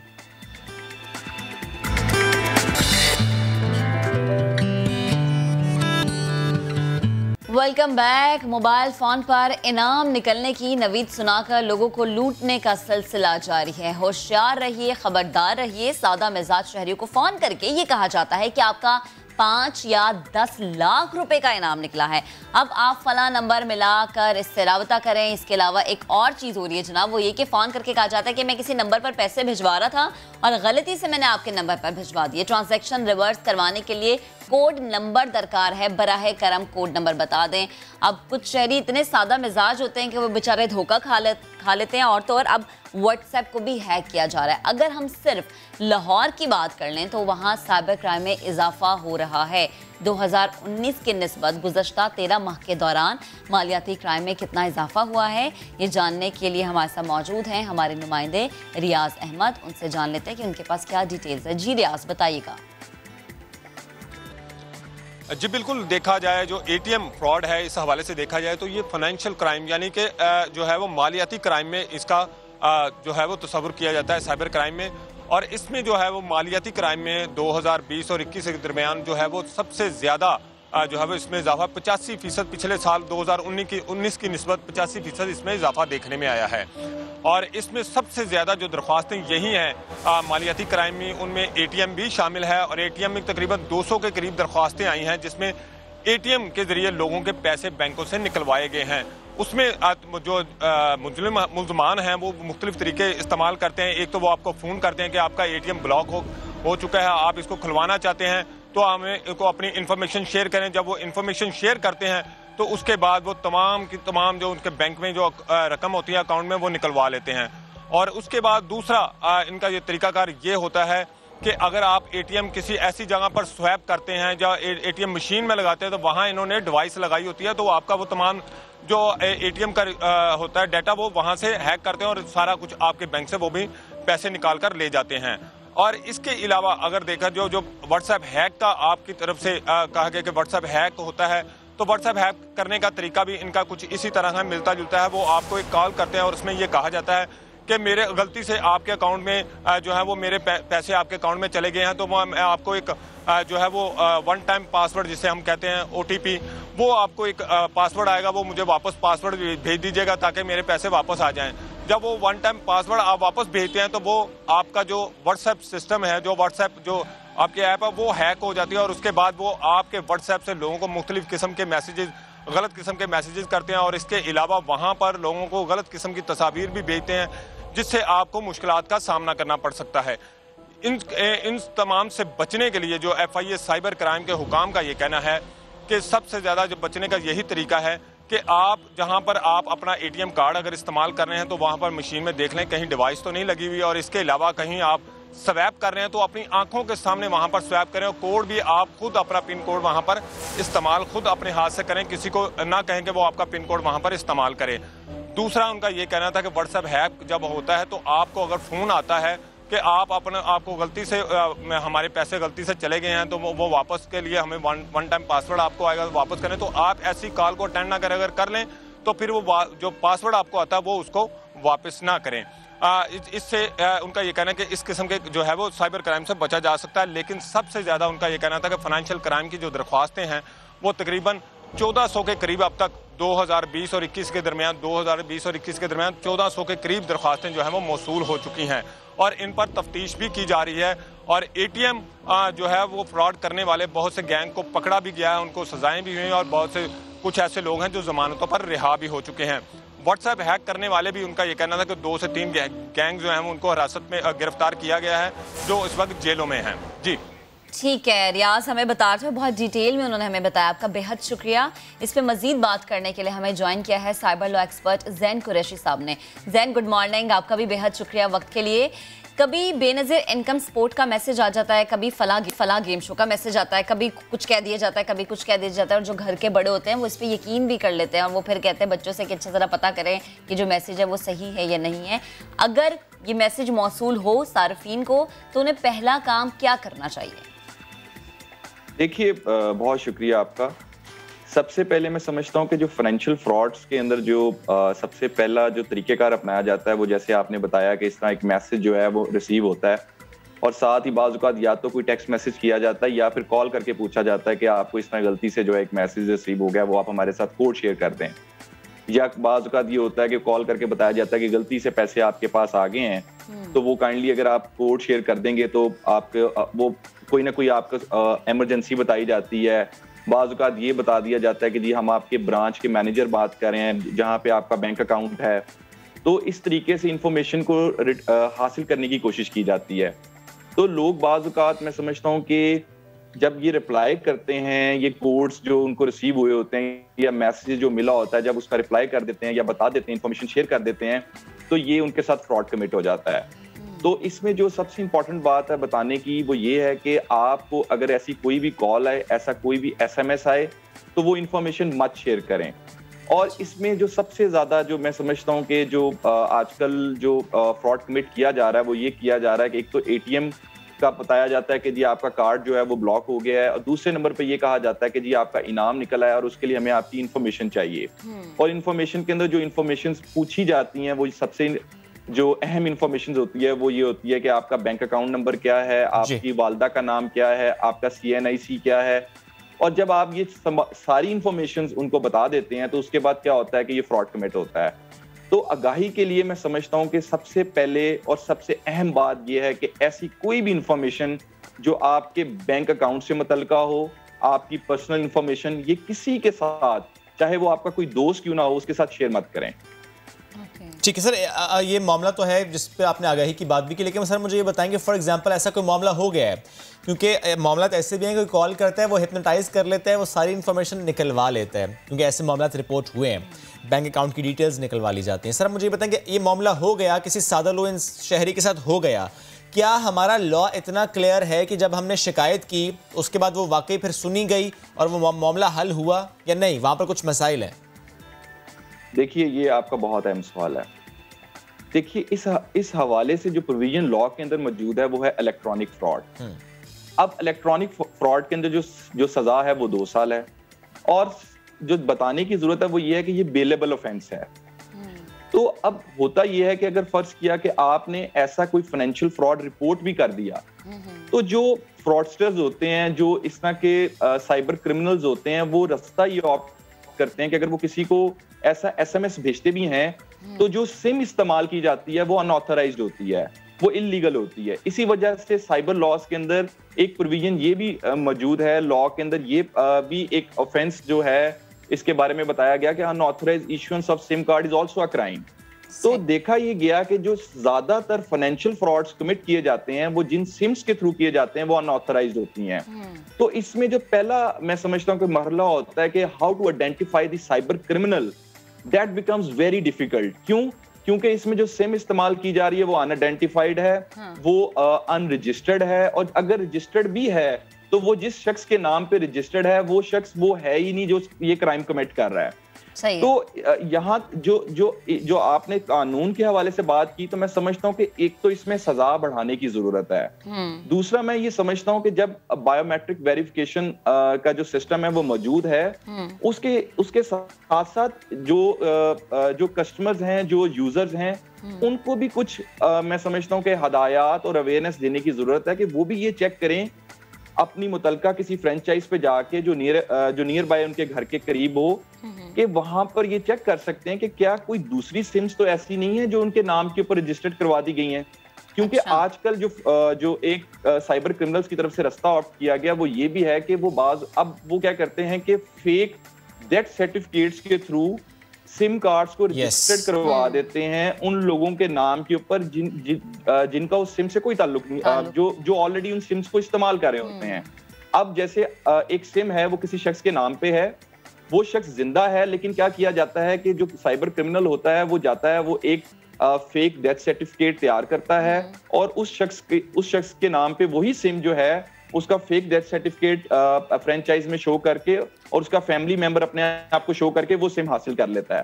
अच्छा जैन, फिर और ये केसेस तो हमने देखी भी। लास्ट में कमेंट आपसे चाहूंगी कि अक्सर ऐसा होता है कि व्हाट्सएप ही आपका मोबाइल हैक हो जाता है और फिर आपके उस तरह से ट्रांजैक्शन भी होती है, ये भी मामला देखने में। अगर ऐसा कभी हो जाए तो क्या आपके मोबाइल पे कोई मैसेज या कुछ ऐसी चीज जिससे आपको पता चले कि आपका मोबाइल हैक हो गया या आपका व्हाट्सएप हैक हो गया है, कि वो जो सारिफ है, जो शहरी है, उसको पता चल सके कि अच्छा उसके साथ ये मामला हो गया है? देखिए, व्हाट्सएप हैक करने का जो तरीकेकार आजकल जो डिफरेंट हैकर्स की तरफ से अपनाया जा रहा है वो ये है कि एक कोड आपको रिसीव होता है। पहले तो हम जरा देख लें कि व्हाट्सएप की वर्किंग क्या है। कि जब भी आप व्हाट्सएप इंस्टॉल करते हैं तो उसके बाद फौरी तौर पर आपको जब आप अपना नंबर उसमें इंसर्ट करते हैं तो आपको एक टेक्स्ट मैसेज रिसीव होता है जिसके ऊपर एक कोड जो है वो आपको मिलता है। उससे ये वेरिफिकेशन होती है कि ये जो नंबर है ये आपके नाम के ऊपर रजिस्टर्ड है, ये आप ही हैं जो इसको इस्तेमाल करने लगे हैं।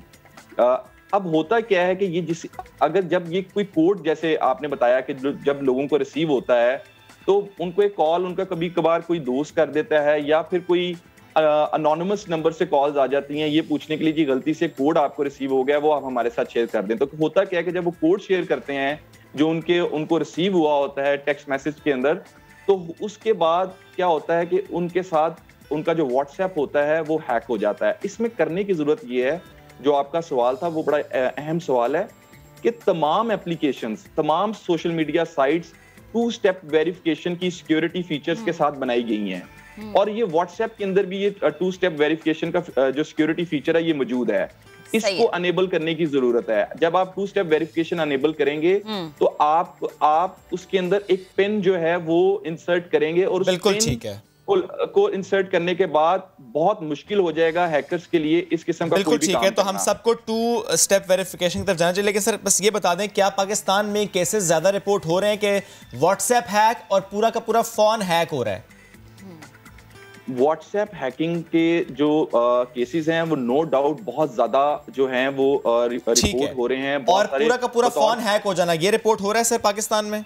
बिल्कुल सर, बिल्कुल हो रहा है। क्योंकि देखें, हमारे जो बहुत सारे जो फोन्स हम इस्तेमाल कर रहे हैं वो डायरेक्टली जो हैं वो कनेक्टेड हैं विद डिफरेंट जो है वो आपको ईमेल अकाउंट्स के साथ वो कनेक्टेड हैं। वो डिफरेंट हमारे जो नंबर्स हैं वो सोशल मीडिया साइट्स के साथ कनेक्टेड हैं। बिल्कुल, इसलिए एहतियात करनी चाहिए ना शहरियों को कि अगर कुछ भी ऐसा हो तो आप बाखबर रहें, ये ना हो कि कोई भी आपसे कुछ पूछ रहा है फौरन से उन्हें अपनी इन्फॉर्मेशन दे दे। जैन कुरैशी साहब, बेहद शुक्रिया आपके वक्त, शहरियों ने इससे इस्तेफादा भी हासिल किया होगा। आगे बढ़ते हैं। सोशल मीडिया पर एक बच्ची का फुटबॉल को किक लगाने वाली एक तस्वीर का जो रुख है वो बड़े दिनों से गर्दिश कर रहा है और सबकी फेवरेट ये तस्वीर बनी हुई है। ट्विटर पर मुख्तलिफ शोबा है ज़िंदगी से ताल्लुक़ रखने वाले लोग स्कूल यूनिफॉर्म पहने बॉल को बड़ी महारत से फुटबॉलर की तरह वो बच्चे किक लगा रही है। मनाजिर भी आप देख सकते हैं, ये तस्वीर जो इस वक्त हम टेलीविजन स्क्रीन पे आपको दिखा रहे हैं और काफ़ी खुश हो रहे हैं। लेकिन जब बच्ची के बारे में जानने की कोशिश की तो इसका ताल्लुक जनूबी वज़ीरिस्तान से निकला और क्रिकेटर शुएब अख्तर ने भी इस बच्ची के लिए दुआएं की। तीसरी जमात की ये तालिबा है जिनका नाम आसिमा हाफिज़ है और इनका ताल्लुक जनूबी वज़ीरिस्तान का एक इलाका है वाना, यहाँ से इनका ताल्लुक है। आसिमा हाफिज़ जो हैं तालीम हासिल करके डॉक्टर बनना चाहती हैं, डॉक्टर बनने की ख्वाहिश रखती हैं, लेकिन मुश्किल ये है कि उनके इलाके में स्कूल्स की कमी है।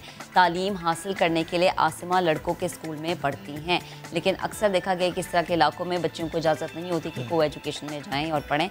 आज आसिमा हाफिज़, उनके भाई हमज़ा हाफिज़ और उनके वालिद साहब हमारे साथ मौजूद है। हमने सोचा कि उनसे बात करते हैं। अस्सलाम वालेकुम हाफिज़ा, आसिमा और जो सब लोग आप हमारे साथ मौजूद है, गुड मॉर्निंग। आसिमा, मैं आपसे बात करना चाहूँगी। पूरा पाकिस्तान आपको जानने लगा है, सब आपके लिए दुआएं कर रहे हैं, इसके अलावा वज़ीर भी हैं जो आपको सपोर्ट कर रहे हैं। कैसा लग रहा है ये सब कुछ देख के, ये जो आपको सपोर्ट मिल रही है, दुआएं मिल रही हैं? जी मुझे बहुत अच्छा लग रहा है और मैं बहुत खुश हूँ कि लोगों की सपोर्ट मिल रही है और दुआ मिल रही है। अच्छा आसमा, जो तस्वीर हमने आपकी देखी तो उसमें भी हम देख रहे हैं कि लड़के ही लड़के पीछे बैठे हुए हैं। आप लड़कों के स्कूल में पढ़ रही हैं, वहीं पर आप खेलती हैं। आपके अलावा कोई और लड़की भी है जो आपकी क्लास में हो या उस स्कूल में हो? जी मेरे क्लास में तकरीबन 6 लड़के हैं। ये लड़कों का स्कूल है, इसलिए हमारे स्कूल में ज़्यादा लड़कियां नहीं आती। अच्छा, मुझे ये बताएं आसिमा, आप पढ़ने में कैसी हैं? थोड़ी नालायक तो नहीं है? क्लास में फर्स्ट आती हैं? कौन सा ग्रेड आता है? जी मैं अभी 3री क्लास में हूँ और सेकंड क्लास में 3rd आई थी और एक बार फर्स्ट आई थी। माशाल्लाह, एक बार फर्स्ट भी आई हैं, एक बार 3rd भी आई हैं। लेकिन आप मुझे ये बताएं कि पढ़ाई में भी आप अच्छी, तस्वीर ऐसी जिसमें नज़र आ रहा है कि आप खेलना भी चाहती हैं, लेकिन अगर नंबर अच्छे ना आए तो क्या डांट पड़ती है अम्मी अब्बू से? ऐसा भी होता है? फिर हम आपके अब्बू से बाद में पूछेंगे कि क्यों डांटते हैं, अगर डांटते हैं तो। जी मेरे नंबर कम नहीं आती तो अगर कम होगी तो अम्मी से डांट पड़ेगी और अब्बू कुछ नहीं कहते। ठीक है। अच्छा मुझे ये बताएं आसमा, आपको घर में कौन पढ़ाता है? जी मेरी बड़ी बहन मुझे पढ़ाती है और मेरी भाई भी, लेकिन नहीं होता है। अच्छा आसमा, जिस तरह आपकी ख्वाहिश है डॉक्टर बनना, तो ज़रा ये बताएं कि ऐसा क्यों है? डॉक्टर ही क्यों? इंजीनियर क्यों नहीं? कोई स्पोर्ट्स की तरफ क्यों नहीं? टीचर क्यों नहीं? ऐसा क्यों नहीं? Y doctor? जी हमारे गांव में लेडी डॉक्टर नहीं है, इसलिए मैं डॉक्टर बनना चाहती हूँ ताकि मेरी गांव में एक डॉक्टर हो। बड़ी अच्छी बात है कि इतनी छोटी सी उम्र में इस बच्ची को इदराक हुआ है कि अच्छा उसने, अगर नहीं है कोई लेडी डॉक्टर तो उसने जिम्मेदारी संभाली। आसमा मुझे बताएं कि फुटबॉल की जो हम तस्वीर देख रहे हैं वो तो लग रहा है बहुत महारत से आप खेलती हैं, इसके अलावा और कौन सा खेल आपको पसंद है? मैं फुटबॉल खेलती हूँ और मुझे क्रिकेट भी पसंद है। हम स्कूल में रस्साकशी भी खेलते हैं। आसमा, क्या आपकी ऐसी ख्वाहिश है, फुटबॉल आपको पसंद है तो आप एक फुटबॉल की टीम का हिस्सा हो बड़े होकर, या ऐसी कोई ख्वाहिश है कि आप किसी और मुल्क में जाएं और पाकिस्तान को की नुमाइंदा बनकर जाएं और वहाँ पर आप खेलें, पाकिस्तान का नाम इस तरीके से रोशन करें? जी मेरी शौक डॉक्टर बनना है। अगर ये शौक ना होता तो ज़रूर पाकिस्तान के लिए फुटबॉल खेलता है। अच्छा ठीक है, यानी डॉक्टर बना, ये वाला जो शौक है खेलने वाला इसको आप साइड पे रख दीजिए। अच्छा आसमा मुझे बताएं कि आपके इलाके में बच्चियों के लिए सरकारी स्कूल नहीं है, क्या वज़ीर आज़म से दरख्वास्त करना चाहेंगी कि सरकारी स्कूल बनाया जाए ताकि आपकी तरह और भी बच्चियाँ जाएँ और बहुत सारे जिनके ख्वाब है वो पूरे करें? हमारे इलाके में सिर्फ एक सरकारी स्कूल है और वो बहुत टाइम से बंद है। मैं वह इमरान खान से दरख्वास्त करती हूँ कि वो हमारे इलाके में लड़कियों का स्कूल बनाया ताकि मैं डॉक्टर बनूं। इंशाल्लाह आप ज़रूर बनेंगी डॉक्टर। आसमा, आपके वालिद साहब भी चूँकि साथ मौजूद हैं, उन्होंने ज्वाइन किया हमसे, तो हाफिज़ साहब आपसे सवाल करना चाहूँगा। आसमा जिस स्कूल में पढ़ रही है, जिस तरह वो ख़ुद भी बता रही है कि चंद ही बच्चियाँ हैं जो उसे स्कूल में जाती हैं, ज़ाहिर वो लड़कों का स्कूल है। आपकी तो माशाल्लाह हिम्मत है, क्योंकि जो डायनामिक्स हैं उस इलाके के वो हम ज़रा समझते हैं। वहाँ पर तालीम दिलवाना और स्पेशली बेटियों को तालीम दिलवाना को एजुकेशन में ज़ाहिर ये एक मामला ऐसा होता है जिसमें नॉर्मली हम देखते हैं कि लोग रेजिस्ट करते हैं, लेकिन आपने ये किया, आपने अपनी बेटी को उस स्कूल में भेजा। सर मुझे ये बताएं कि आपके ख़ानदान वालों ने, अहले मोहल्ला ने, अहले इलाका ने, आपकी ट्राइब ने मुखालिफत नहीं की कि बेटी है स्कूल मत भेजो, या बेटी है लड़कों के स्कूल मत भेजो?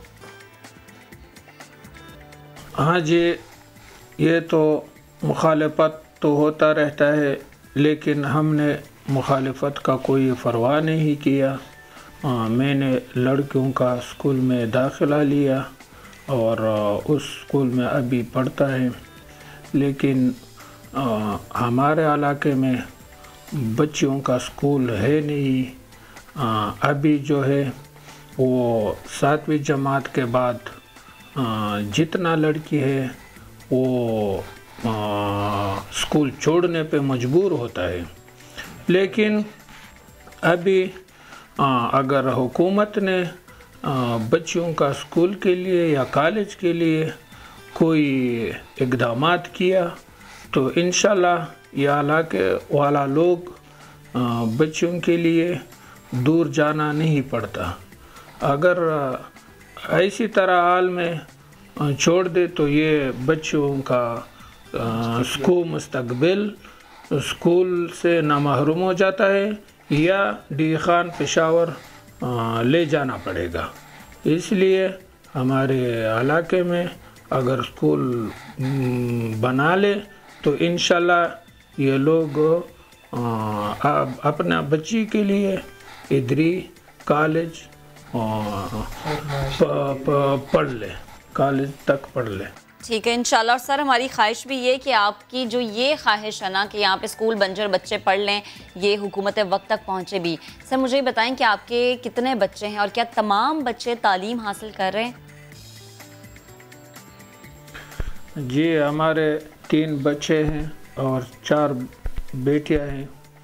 ये तो एक एबटाबाद में पढ़ता है और दूसरा स्पिन कैर अगज़ई में कैडेट कॉलेज में और तीसरा पेशावर में पढ़ता है माशाल्लाह। और 4 बच्ची जो है, एक आलिम है वो मदरसे में पढ़ाती है और दूसरे भी दोनों भी और मदरसे में पढ़ती हैं। लेकिन अभी आसमा छुट्टी के स्कूल की छुट्टी के वक़्त में वो मदरसे में पढ़ती हैं। लेकिन आसमा हमारे शौक़ बहुत है कि वो स्कूल और ये डॉक्टर बन जाए। लेकिन 6वीं 7वीं जमात के बाद ये तो मुश्किल है कि हम इस पे आगे बढ़ जाए। लेकिन अगर इसको आगे पढ़ाना है तो हम पेशावर को शिफ्ट होना पड़ेगा। सही। इसकी वजह से हमारे इलाके में स्कूल नहीं है। पहले जो मैंने बताया था कि हमारे इलाके में बच्चों का स्कूल या कॉलेज नहीं है। अल्लाह करे सर आपको शिफ्ट ना करना पड़े, अल्लाह करे कि यहाँ पर ही स्कूल कॉलेज हो बच्चियों के लिए, ताकि आपको पूरी फैमिली के साथ कहीं और जाना ना पड़े। सर आपसे बात करके बहुत अच्छा लगा। चूँकि हमज़ा ने भी अब हमें ज्वाइन कर लिया, आपके जो बेटे हैं। हमज़ा मुझे ये बताएं कि अगर आसमा तालीम के साथ साथ आगे खेलों में आना चाहें, फुटबॉलर बनना चाहें, तो आपको क्या लगता है इजाज़त मिलेगी? अपनी फैमिली को देखते हुए, उस इलाके को देखते हुए आप क्या समझते हैं? जी बिल्कुल ज़रूर मिलेगी, लेकिन उसकी अपनी ख्वाहिश है कि वो तालीम हासिल करके डॉक्टर बन जाए। अगर वो फुटबॉल में आना चाहती है या स्पोर्ट्स में आना चाहती है तो घर वालों की तरफ से उस पर कोई दबाव नहीं होगा। ठीक है। अच्छा हमजा, आप मुझे बताएं, जैसे कि आपके वालिद साहब भी बता रहे हैं कि बाकी बच्चे भी तालीम हासिल कर रहे हैं, उनकी भी तालीम का सिलसिला जारी, तो आप खुद कहाँ से तालीम हासिल कर रहे हैं? मैं कमसेट यूनिवर्सिटी बेटाबाद से सॉफ्टवेयर इंजीनियरिंग कर रहा हूँ। रिसेंटली हमारे फाइनल्स हो गए 5th सेमेस्टर के, मार्च में हमारे 6th सेमेस्टर स्टार्ट हो रहा है। माशाल्लाह, इंजीनियरिंग कर रहे हैं आप, ज़बरदस्त। आप मुझे ये बता दें कि जब आप वापस आते हैं, छुट्टियों पे होते हैं, अपने इलाके के मसाइल को समझते हुए ऐसा सोचते हैं आप कि अच्छा यहाँ जो बच्चे नहीं पढ़ रहे या जो नहीं जा रहे स्कूल, एक तो इन्हें पुश किया जाए कि स्कूल जाओ, और कोई ना जा सके तो उसको पढ़ाएं, उसको बताएं कि नहीं भाई पढ़ना बहुत ज़रूरी है, या किसी को बिठा के आप कहें चलो किताबें खोलो तो मैं पढ़ाऊँगा। मैं अभी तो मेरी अपनी स्टडी चल रही है, टाइम बहुत कम ही मिलता है, लेकिन जब भी टाइम मिलता है, छुट्टियां होती है, तो मेरी कोशिश होती है कि मैं जो गांव का स्कूल है वहाँ जाके लड़कों को पढ़ाऊँ, और इसके अलावा शाम का वक्त मैं अपने घर के जो बच्चे हैं वह उसको पढ़ाता ही रहता हूँ। सही, बहुत शुक्रिया हमजा आपका भी। आपके वालिद साहब ने भी साथ मौजूद थे और आसमा से बात करके बहुत अच्छा लगा। अल्लाह नसीब भी अच्छे करे, अल्लाह सबकी ख्वाहिशात पूरी करे। इंस्पिरेशनल स्टोरी है ये, जिस तरीके से वो मुश्किल हालात में पढ़ाई जारी। उनके वालिद साहब ने बोला कि अगर हमें पेशावर शिफ्ट होना पड़ा तो फिर अगर यहाँ पे स्कूल नहीं बनता वाना में, तो हम पेशावर जाएंगे। इंशाल्लाह यहाँ बन जाएगा इंशाल्लाह। चलें जी आगे बढ़ते हैं। एक अहम खबर है, इस्लामाबाद हाई कोर्ट ने ख्वाजा आसिफ के प्रोडक्शन ऑर्डर का मामला अदालत आने पर सख्त बरहमी का इजहार किया है। चेयरमैन पब्लिक अकाउंट्स कमेटी को मामला स्पीकर के साथ मिलकर हल करने की हिदायत जारी की है। चीफ जस्टिस अतर मेनुला ने कहा है कि मामला मुतल्लिका फोरम पर हल ना हुआ तो आइंदा समाअत पर अदालत को बताया जाए। पार्लियामेंट सुप्रीम है, इसके तकद्दुस के खिलाफ नहीं जाएंगे। मजीद बात करेंगे, इस्लामाबाद से हमें ज्वाइन किया है सुहेल रशीद ने। सुहेल बताएगा, अदालत ने तो बरहमी का इजहार किया, क्या रिमार्क्स रहे, क्या हिदायत जारी की गई? तो ये जारी की गई है कि chairman public accounts committee Rana Tanvir इस सारे मामले को स्पीकर कौमी असम्बली के साथ मिल बैठकर हल करें, और साथ ही जो दरखास्त गुजार की जानिब से बैरिस्टर मोहसन शाहनवाज रांझा जो खुद रुकन कौमी असम्बली भी हैं, अदालत में पेश हुए थे बतौर वकील, उन्हें ये हिदायत जारी की गई है कि अगर मामला पार्लियामेंट में हल नहीं होता तो फिर आपको इस बार आकर अदालत में एक बयान देना होगा कि पार्लियामेंट फेल हो चुकी है, उसके बाद ही आप हमें मुतमईन कर पाएंगे कि अब अदालत को इस सारे मामले में मुदाखलत करना चाहिए। शदीद बरहमी का इजहार किया गया था इस्लामाबाद हाई कोर्ट की जानिब से, और ये कहा गया था कि 70 साल में किसी ने भी पार्लियामेंट जो कि एक सुप्रीम इदारा है उसको एहतराम नहीं दिया, उसको इज्जत नहीं दी, लेकिन ये अदालत उसके तकद्दुस का ख्याल कर रही है और अभी नोटिस जारी नहीं कर रही। दरखास्त को जो है वो ज़ेरे इल्तवा रखा गया है, लेकिन ये हिदायत की गई है कि 23 फरवरी तक इस मामले को पार्लियामेंट में निपटाया जाए, और अगर नहीं निपटाया जा सकता तो पार्लियामेंट की नाकामी का एतराफ अदालत के सामने किया जाए, उसके बाद अदालत इस दरखास्त को सुनेगी। अब ये समाअत 23 फरवरी तक मुलतवी की गई है। ठीक है सुहेल, आपका शुक्रिया। रोशनियों के शहर कराची की बात करते हैं, जिसको खूबसूरत बनाने का मिशन है ये खातून का। वो चाहती हैं कि दीवारों को रंगीन बनाया जाए, वो अपना फ़न दिखाना खूब जानती हैं। ये खातून, इनको मुसव्वरी का इतना शौक़ है कि शहर की जो बदनुमा दीवारें हैं इनको अपनी मदद आपके तहत बड़ी मोहब्बत से, बड़ी लगन से उन्होंने रंगना शुरू कर दिया है। इस खातून से आपको मिलवाएंगे शायान सलीम।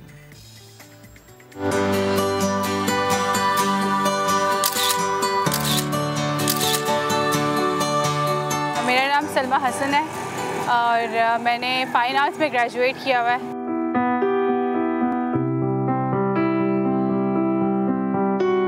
ग्रेजुएशन के बाद काफ़ी किया, आर्ट वर्क किया और इम्प्रेशनिज़म पे काम करने का बहुत शौक़ था हमेशा के थम आर्ट के साथ, हाथ के साथ जो है वो आर्ट किया जाए। थोड़ा सा हो रही थी, हेजिटेट हो रही थी कि एक वॉल, एक पब्लिक प्लेस एंड ऑल, लोगों का आना जाना, कमेंट करना, सब चीज़ें होती हैं। इस पे फर्स्ट एक्सपीरियंस हमने वॉल पेंट का है यहाँ पे, तो मुझे बड़ा अच्छा लगा कि इवन मैं यहाँ कर रही हूँ तो लोग आते जाते, मुझे बड़ा अच्छा एक वो है कि wow this is very nice, very creative.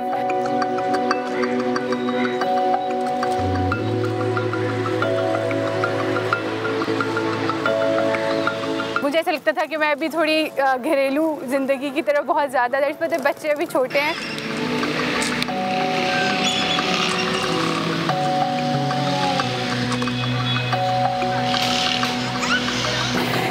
अब मुझे ऐसा लगा कि नहीं, दोनों चीज़ों को, पैशन को भी और फैमिली को भी, दोनों चीज़ों को लेके आप चल सकते हैं। हमें तो चाहिए कि हम कराची की बहुत सारी दीवारों को डिफरेंट मैसेजेस के साथ एक पॉजिटिव उसकी तरफ लेके जाएं, तो बहुत अच्छी बात है। चाहे आप वो उनका कोई गाना लिख दें, एक बार मुस्कुरा दो, शायद हम वो पढ़ के हमें मुस्कुराहट आ जाए, तो हम इस तरह ब्यूटी ऐड कर सकते हैं। मेरे अपने क्लास फेलो जब मैंने ये शुरू किया, उन्होंने कहा यार हम तुम्हारे साथ आते हैं and we will do it together. हम आगे तुम प्रोजेक्ट लेती हो तो हम साथ में करते हैं। फिर हमें इसके बाद 2-3 और लोगों ने कहा कि हमारा रेस्टोरेंट में आके हमारे काम कर दें, तो हमने कहा इंशाल्लाह we will do it, just let me finish this.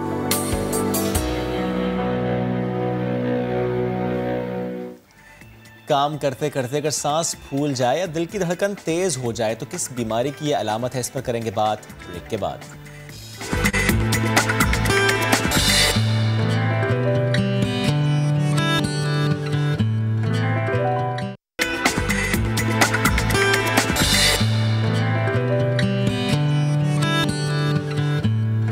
Welcome back. अब करेंगे दिल के मामले की बात। अगर सांस फूल रहा हो, बड़ा मुस्कुरा रही है। आपने दिल का मामला कहा ना, दिल के मामला मुझे लगा वो जरा जो दूसरे वाले होते हैं। जी जी जी, उनकी बात भी कर लेते हैं। अक्सर उसमें बंदा घबराता है तो सांस फूल जाता है, तो अगर ऐसा दिल की धड़कन तेज हो जाती है, दिल की धड़कन तेज हो जाती है, तो अगर ऐसा हो तो वो तो ज़ाहिर सिर्फ आप वेट कर रहे होते हैं कि मैसेज आ जाए जिनसे दिल का लगाव होता है। लेकिन हम जिसकी बात करें वो है दिल की बीमारी, जो हमारा दिल दिया गल्ला करो जी। दिल दिया गल्ला करने के लिए हम यहाँ आज बैठे हुए हैं। हमारे साथ मौजूद हैं कार्डियोलॉजिस्ट डॉक्टर फवाद फारूक साहब। Good morning sir. मुझे सबसे पहले ये बताएं कि अगर मैं ये कहूँ कि ज़्यादा सांस का फूलना वो लिंक करता है हार्ट अटैक से, गलत है कि सही है? इस एक मानों में सही है कि एक्यूटली अगर आपको सांस फूलना शुरू हो रहा है तो ये हार्ट अटैक भी हो सकता है। कभी कभी हार्ट अटैक में सीने का दर्द इतना वाज़ेह तौर पे नहीं होता है, लेकिन उसके असरात के नतीजे में एकदम से सांस फूलना, और कुछ लोग डिस्क्राइब नहीं कर पाते, वो इसको सांस का फूलना, सांस का घुटना, इस टाइप की चीज़ें कह रहे होते हैं। तो ये इंपॉर्टेंट सिम्टम है हार्ट अटैक के रिलेटेड। ऐसा क्या क्या हो आपके साथ कि आपको लगे कि आप उस डायरेक्शन में जा रहे हैं कि आपको हार्ट डिजीजेज हो सकती हैं? अच्छा, सांस जो हार्ट डिजीज से रिलेट करता है ना, वो स्लो प्रोग्रेसिव वाला होता है। एक्यूटली एकदम से नहीं आता है। बैकग्राउंड मुख्तलिफ दिल की बीमारियाँ, चाहे वो दिल की कमज़ोरी है, वेल्व का मसला है, पैदाइशी नुकाइस हैं, ये सब जब अलामतें देने शुरू करते हैं तो उसमें सांस एक बहुत इंपॉर्टेंट अलामत है। सांस फूल रहा है। जी बिल्कुल। और उसकी इंपॉर्टेंट चीज़ क्या होती है कि आप अपना वो रूटीन जो पहले कर पा रहे थे, फ़र्ज़ किया आप 2 सीढ़ियाँ बड़े आराम से चल जाते हैं, अब आपको एक सीढ़ी पे ऐसा लगता है कि अब मैं आगे इस सांस की वजह से नहीं जा पा रहा हूँ। बहुत इंपॉर्टेंट, कोई चीज़ गड़बड़ होनी शुरू हो गई है कि सडन आप महसूस कर रहे हैं कि आप अपने रूटीन का आधा या उससे कम में इतने एग्जॉस्ट हो जाते हैं सांस की सूरत में कि आपसे फर्दर एक्टिविटी की ही नहीं जा रही है। तो ये इंपॉर्टेंट है। दूसरी एक दिल के सांस की बड़ी इंपॉर्टेंट चीज़ होती है कि रात को आप लेटें, सोएं और बीच रात में एकदम सा घुटे और उठ के बैठना पड़ जाए। अच्छा। तो अगर आपको सांस की कैफियत में ये वाली चीज़ भी हो रही है, कि आप रात सोते हैं, सो तो जाते हैं, 2-3 घंटे बाद लेटे हुए एकदम से दम सा घुटता है, सांस होता है और आपको थोड़ी देर उठ के बैठना पड़ जाता है, आप खिड़की खोलते हैं, फिर महसूस होता है। बिल्कुल। और फिर वो होता ही है कि रीडिस्ट्रीब्यूशन हो जाता है, दिल पे बोझ बढ़ जाता है। वो खून जो पहले टांगों में खड़े की सूरत में था वो सारा दिल की तरफ आ गया।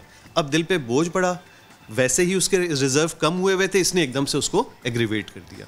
तो ये 2 चीज़ें अगर आपकी सांस की कैफियत में हो रही हैं, बहुत इंपॉर्टेंट है कि कोई पैथोलॉजी की दिल से रिलेट कोई चीज़ चल रही है, आप फौरी तौर पे डॉक्टर को दिखाएं। अच्छा डॉक्टर साहब, जैसे सांस फूलने के अलावा दिल की धड़कन तेज़ हो जाना, ये भी एक चीज़ हम डिस्कस कर रहे हैं।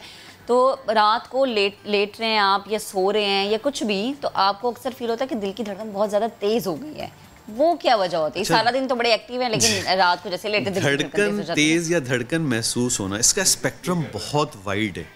यानी एक नॉर्मल चीज़ से लेके बहुत बड़ी एबनॉर्मलिटी हो सकती है। जैसे अभी आप जिक्र कर रही थी दूसरे दिल से मामला, यानी इमोशनल स्ट्रेस ज़रूर इम्पैक्ट डालती है आपकी धड़कन पे। अच्छा। इमोशंस सर्टनली, आपकी सोच, रात को आप क्या सोच रहे हैं, क्या कर रहे हैं, सोच के दिल की धड़कन तेज हो गई। फिर कुछ एक फीचर है एग्जाइटी में, जिसमें कोई मर्ज नहीं है, लेकिन ये धड़कन अब इस नौइयत की बन गई है कि आपको रूटीन को यानी अफेक्ट कर रही होती है। एक महसूसात कि मेरी दिल की धड़कन बढ़ी है, मुझे कुछ होने वाला है। तो यानी एक बहुत वाइड स्पेक्ट्रम। इसमें भी मैं उसी से रिलेट करूंगा कि ये धड़कन अगर ऐसी है कि खुद ही स्लो आई और स्लो चली गई, तो अमूमन ये समझ लें मर्ज वाली नहीं। ओके।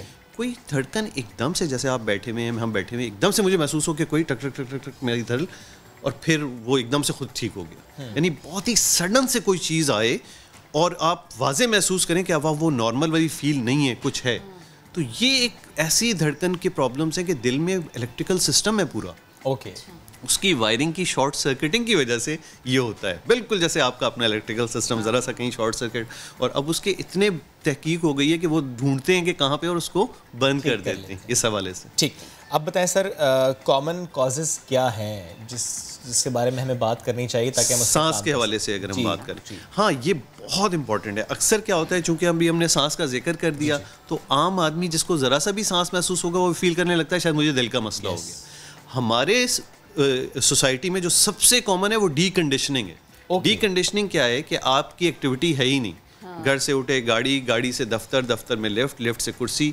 फिजिकल एक्टिविटी इतनी भी नहीं है कि आप 10-15 कदम कंटिन्यूस चलते हो। फिर क्या होगा, जब कभी आपको थोड़ा सा चलना पड़ा और स्पेशली कोई वेट बियर के साथ चलना पड़ा, तो आप लगेगा कि आप आउट ऑफ ब्रेथ हो रहे हैं। तो ये चीज़, जैसे अगर आपकी फिजिकल एक्टिविटी नहीं है तो ये एक्सपेक्टेड है कि आप थोड़ी सी रूटीन से ज़्यादा काम करेंगे। भाई आप वॉक करना शुरू करते हैं तो नई वॉक शुरू करें तो आप पहले चक्कर में, और वहाँ आप उसी पार्क में देखेंगे लोग 10-10 चक्कर लगा रहे होंगे, तो ये डी कंडीशनिंग कहलाती है। अच्छा। दूसरी चीज़, खून की कमी बहुत कॉमन है, एनीमिया। फीमेल्स में हमारे यहाँ जो चाइल्ड बियरिंग एज में हैं, लो सोशो इकोनॉमिक स्टेटस में हैं, बहुत कॉमन, बहुत रेयर आप देखते हैं कि किसी का खून बिल्कुल एग्जैक्ट उन रेफरेंस रेंजेस पे है, जिसकी कॉमन वजह अमूमन आयरन की कमी, क्योंकि न्यूट्रिशन प्रॉपर नहीं होती, ब्लीडिंग, फीमेल्स में एक फिजियोलॉजिकल साइकिल्स होते हैं तो ब्लीडिंग ज़्यादा हो गई, ये सब चीज़ें मिल के उनमें खून की कमी कर देती हैं। तो अगर मुस्तकिल ये सांस रह रहा है तो अपना एक खून का टेस्ट ज़रूर, सिंपल सा टेस्ट है। कौन सा? सीबीसी? सीबीसी जी, उससे हीमोग्लोबिन पता चल जाएगी। होता क्या है, उस सांस के चक्कर में आप बड़े बड़े स्पेशलिस्ट के पास चले जाते हैं तो दुनिया भर के टेस्ट आते हैं जो नॉर्मल आते हैं, और एक सीबीसी में keep a check on HB level, ये एक बुनियादी चीज़ हो गई। अब सर मुझे बताएं कि किस एज ब्रैकेट को कितने अरसे के बाद अपने ये चेक्स कराने चाहिए? अच्छा देखें, ये आइडियली तो ये होता है कि इंसान को एक बार डॉक्टर को दिखा देना चाहिए, सेहत की हालत में भी। ठीक, वजह ये होता है वंस अ ईयर दिखा दें, बिल्कुल, और आप बिल्कुल ठीक हैं तो वंस अ ईयर काफ़ी है। वंस अ ईयर में जब आप एक बार डॉक्टर के पास चले जाते हैं ना, वो आपकी exact status in terms of other comorbids क्या, क्योंकि ये जो रूटीन का चेकअप अपने तौर पे ये डिपेंड करता है कि आपका स्टेटस क्या है। एक 20 साल का आदमी है जिसको कोई चीज़ नहीं है, एक बार डॉक्टर ने असेस कर लिया, वो इवन 3 से 5 साल बाद भी अपने जो दिल से रिलेटेड टेस्ट होते हैं, वो एक लिपिड प्रोफाइल है, शुगर का चेक कराना है और ब्लड प्रेशर। ये 3 वो चीज़ें हैं जो आपको वक्तन फ़वक्तन, अगर यंग हैं, सब चीज़ें बिल्कुल नॉर्मल रही हैं, तो आप 3 से 5 साल, जैसे जैसे आपकी एज बढ़ती जाएगी तो ये फ्रीक्वेंसी इस हद तक आ जाएगी 6 महीने पे भी आ जाए फिर कि ये 3 चीज़ें आप, ताकि आपको अपनी चीज़ वक्त से पहले पता चल जाए। तीनों, ये 3 चीज़ें, शुगर, कोलेस्ट्रॉल, ब्लड प्रेशर, ये 3 ही मेजर किलर हैं जो हार्ट का मर्ज लाते हैं, और ये तीनों ऐसे हैं जिनके कोई अपने तौर पे अलामतें नहीं है। जब तक आप चेक नहीं करेंगे पता नहीं चलेगा। इसका ऐसा कोई ताल्लुक नहीं कि बंदा अगर मोटा है तो वो लिपिड प्रोफाइल ना करे, क्योंकि ज़ाहिर है उसके कोलेस्ट्रॉल लेवल्स हाई हो सकते हैं। सर एक बात और, ये कहा गया कि कोविड ने आपको इतना कमज़ोर कर दिया कि उसके बाद हार्ट अटैक्स रिपोर्ट हुए, तो सर इस पर बताएं कि ये मामला है क्या? कोविड से रिलेटेड जो ज़्यादा चीज़ें आ रही हैं ना, वो ये है कि ये खून के जमने की सलाहियत को बढ़ा देता है। अच्छा, यानी वो आर्टरीज ब्लॉक हो जाती है। बिल्कुल, उसमें यानी खून के लोथे बढ़ना, क्लॉट्स जमना। तो हार्ट का तो अमूमन इतना ज़्यादा नहीं आया है, ज़्यादा इसने पल्मोनरी आर्टरीज में किए हैं और जगहों पे किए हैं। कुछ केसेस ऐसे रिपोर्ट हुए हैं कि इस इन्फेक्शन के बाद 2 महीने 3 महीने बाद एकदम से हार्ट लगा वीक हो गया। अच्छा, वो इसका एक जनरलाइज जो इफेक्ट आया उसमें उसने उस और ये इन्फेक्शन, इवन कोविड जो है आपके जिस्म के हर आज़ा को मुतासर करता है, इवन दिमाग को भी, आपकी रगों को भी, और इवन कुछ तो ऐसे भी रिपोर्ट हुए हैं पोस्ट साइकोटिक सिम्टम भी इसकी वजह से रिपोर्ट हुए हैं। हार्ट में क्या होता है, मसल वीकनेस कर सकता है, बहुत कम रिपोर्ट हुई है लेकिन कर सकता है। अच्छा सर, मुझे ये बताएं कि बहुत सेहतमंद शख्स पूरा दिन काम करा, लेकिन जब सीढ़ियाँ चढ़ता है, 3री मंजिल पे पहुंचता है, तो उसे लगता है कि बस बहुत ही थकावट है। ये सारा दिन काम की वजह की थकावट है? ये नहीं, वो डी कंडीशनिंग जैसे मैंने जिक्र किया था ना, हम एक्चुअली अपना क्या कहते हैं, कुर्सी पे बैठ के इधर चल लिए उधर चल लिए, या इवन कुछ लोग जिनके वर्क प्लेस पे चलना भी है वो उसको एक्सरसाइज समझते हैं। वो नहीं है एक्सरसाइज। वो नहीं है एक्सरसाइज। क्यों नहीं है? इसलिए कि उसमें आप पे कोई कंपल्शन नहीं होती कि आप एक टारगेट उसमें तय करें। आप 10 मील भी चल रहे हैं अपनी वो स्नेल पेस पे, तो वो एक्सरसाइज नहीं है। प्रॉपर में टाइम निकालना और एक्सरसाइज करने के लिए किसी ट्रैक पर अपने आप को एक चैलेंज भी करना है कि जितना मैं कर पा रहा हूँ उससे ज्यादा करना, ताकि आपकी हेल्थ बहुत बेहतर है। जब अपनी हेल्थ का ख्याल रखेंगे तो इंशाल्लाह ऐसी कोई बीमारी आपको होगी नहीं। Thank you very much doctor Fawad साहब साथ मौजूद थे। आप गुफ्तगू हमसे करते आ रही है, शेयर करते हैं। पुलिस में सियासी मुदाखलत और सिंध पुलिस तरमीमी एक्ट के खिलाफ दरखास्त की समाअत के दौरान अदालत ने सूबाई हुकूमत को जवाब जमा कराने के लिए 4 मार्च तक की मोहलत दे दी। मजीद बात करेंगे अपने नुमाइंदे इरफानुल हक से। इरफान बताएगा 4 माह की मोहलत दी गई, क्या तफसीलात हैं?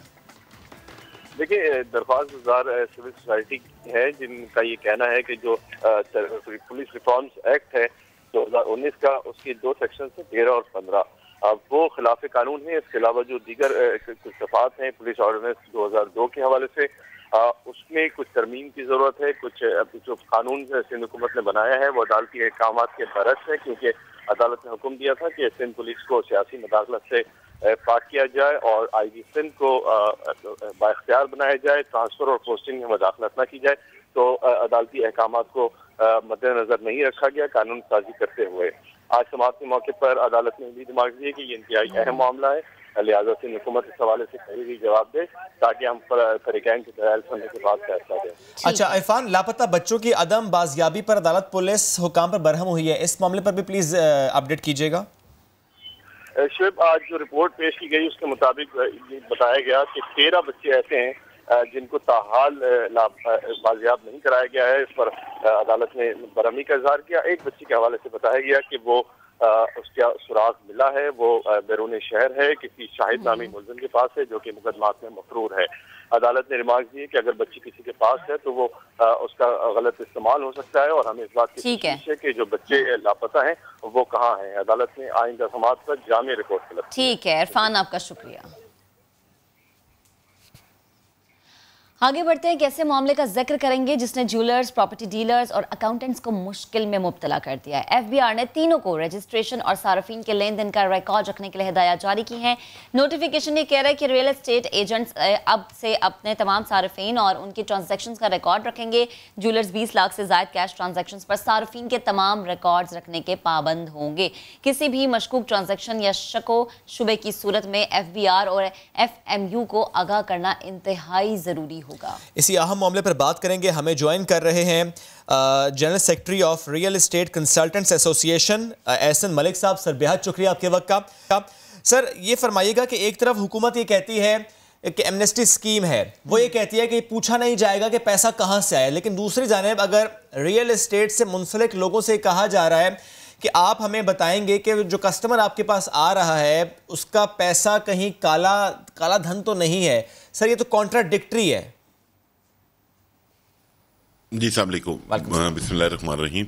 बहुत शुक्रिया शुएब। बेसिकली गवर्नमेंट ने ये कानून जो बनाया बहुत उजलत में बनाया। ये 29 सितंबर 2020 को एसआरओ इशू करवाया गवर्नमेंट ने। उससे पहले ये पार्लियामेंट और नेशनल असेंबली से ज्वाइंट सेशन में अप्रूव करवाया गया क्योंकि सादा एक्सीरियत में ये हो नहीं रहा था। ठीक है, अभी शॉर्ट स्टोरी ये है क्योंकि टाइम भी कम है, वो ये कि रियल एस्टेट सेक्टर को ये लोग कोशिश कर रहे हैं फैटफ की वजह से कि आप चेक एंड बैलेंसेस में आए और आपने रिपोर्टिंग करनी है एफएमयू को।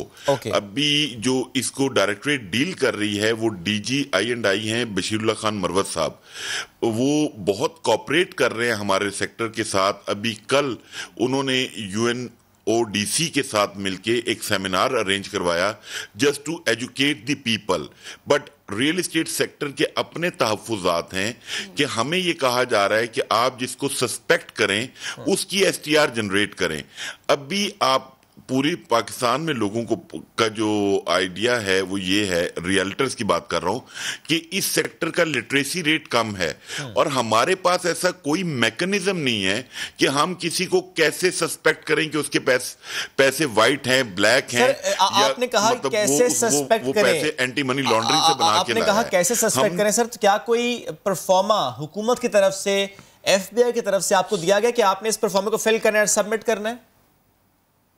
नहीं शेब, ये हमारी डिमांड है जो हमने हफीज शेख साहब से, डॉक्टर वकार मसूद जो स्टेट मिनिस्टर हैं फॉर रेवेन्यू और चेयरमैन एफबीआर से रिक्वेस्ट की है कि ये जो आपने एसआरओ निकाला है, आप इसके अंदर काइंडली क्लैरिटी के साथ एग्जैक्टली हमें बताएं कि क्योंकि आपने तो CDD, customer due diligence, EDD, enhance due diligence, PEP, politically expose person, ये ऐसी टर्म्स आपने निकाल के रियल्टर्स पे डाल दी हैं जो कि पॉसिबल ही नहीं है मैनेज करना उनको।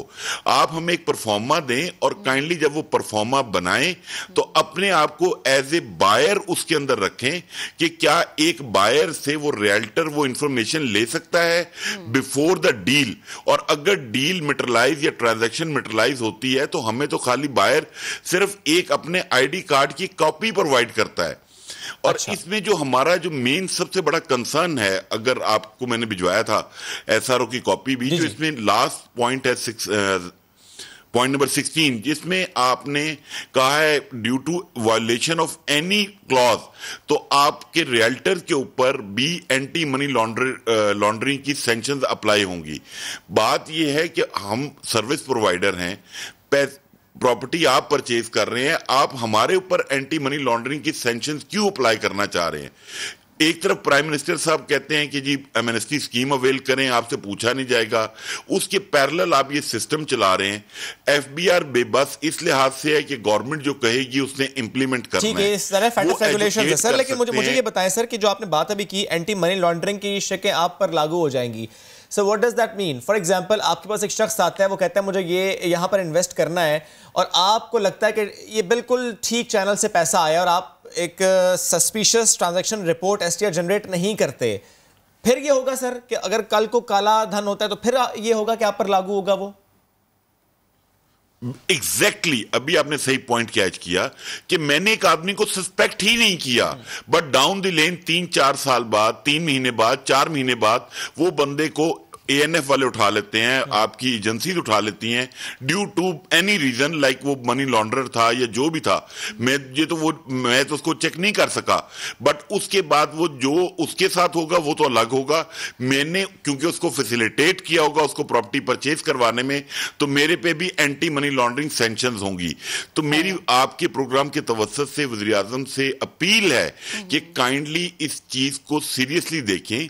लोग बड़े इज़्तिराब में शिकार हैं कि आप एक तरफ पैरेलल एमनेस्टी स्कीम चला रहे हैं और दूसरी तरफ गवर्नमेंट ने एफबीआर को पुश किया हुआ है कि वो डीएनएफ बीपीज में लोगों को रजिस्टर करे और रिपोर्टिंग का सिस्टम को फाल बनाए, जिसके ऊपर रियल्टर्स को बहुत तहफ़्फ़ुज़ात है। हमारा सिंपल सर एक तो ये आप बाद में मुकम्मल करें जो आपकी डिमांड है, आई थिंक वो परफॉर्मेंस से मुताल्लिक है। सर साथ ही बताएं कि अगर ऐसा नहीं होता, अगर हुकूमत नहीं सुनती, अगर ये मुतालबात नहीं माने जाते, क्या इकोनॉमी का पहिया रुकेगा?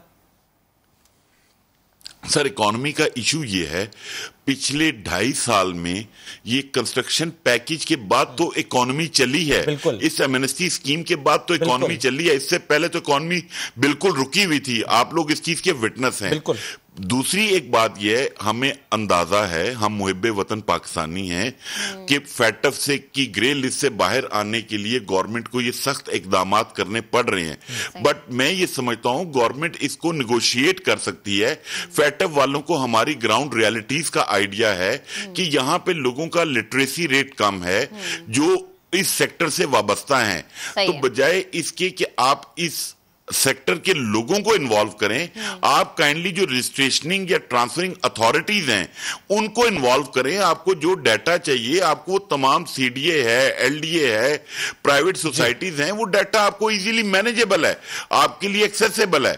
आप रियल्टर्स को बीच में इन्वॉल्व करके मार्केट में एक पैनिक भी क्रिएट करेंगे और उसका नेगेटिव इंपैक्ट भी आएगा, उसका नेगेटिव इंपैक्ट आएगा एमनेस्टी स्कीम पर भी और बिल्कुल आपका पॉइंट आ गया। मलिक साहब सॉरी वक्त बड़ा कम था, बट आपने पॉइंट्स अपने यहाँ पर रेज किए, बेहद शुक्रिया।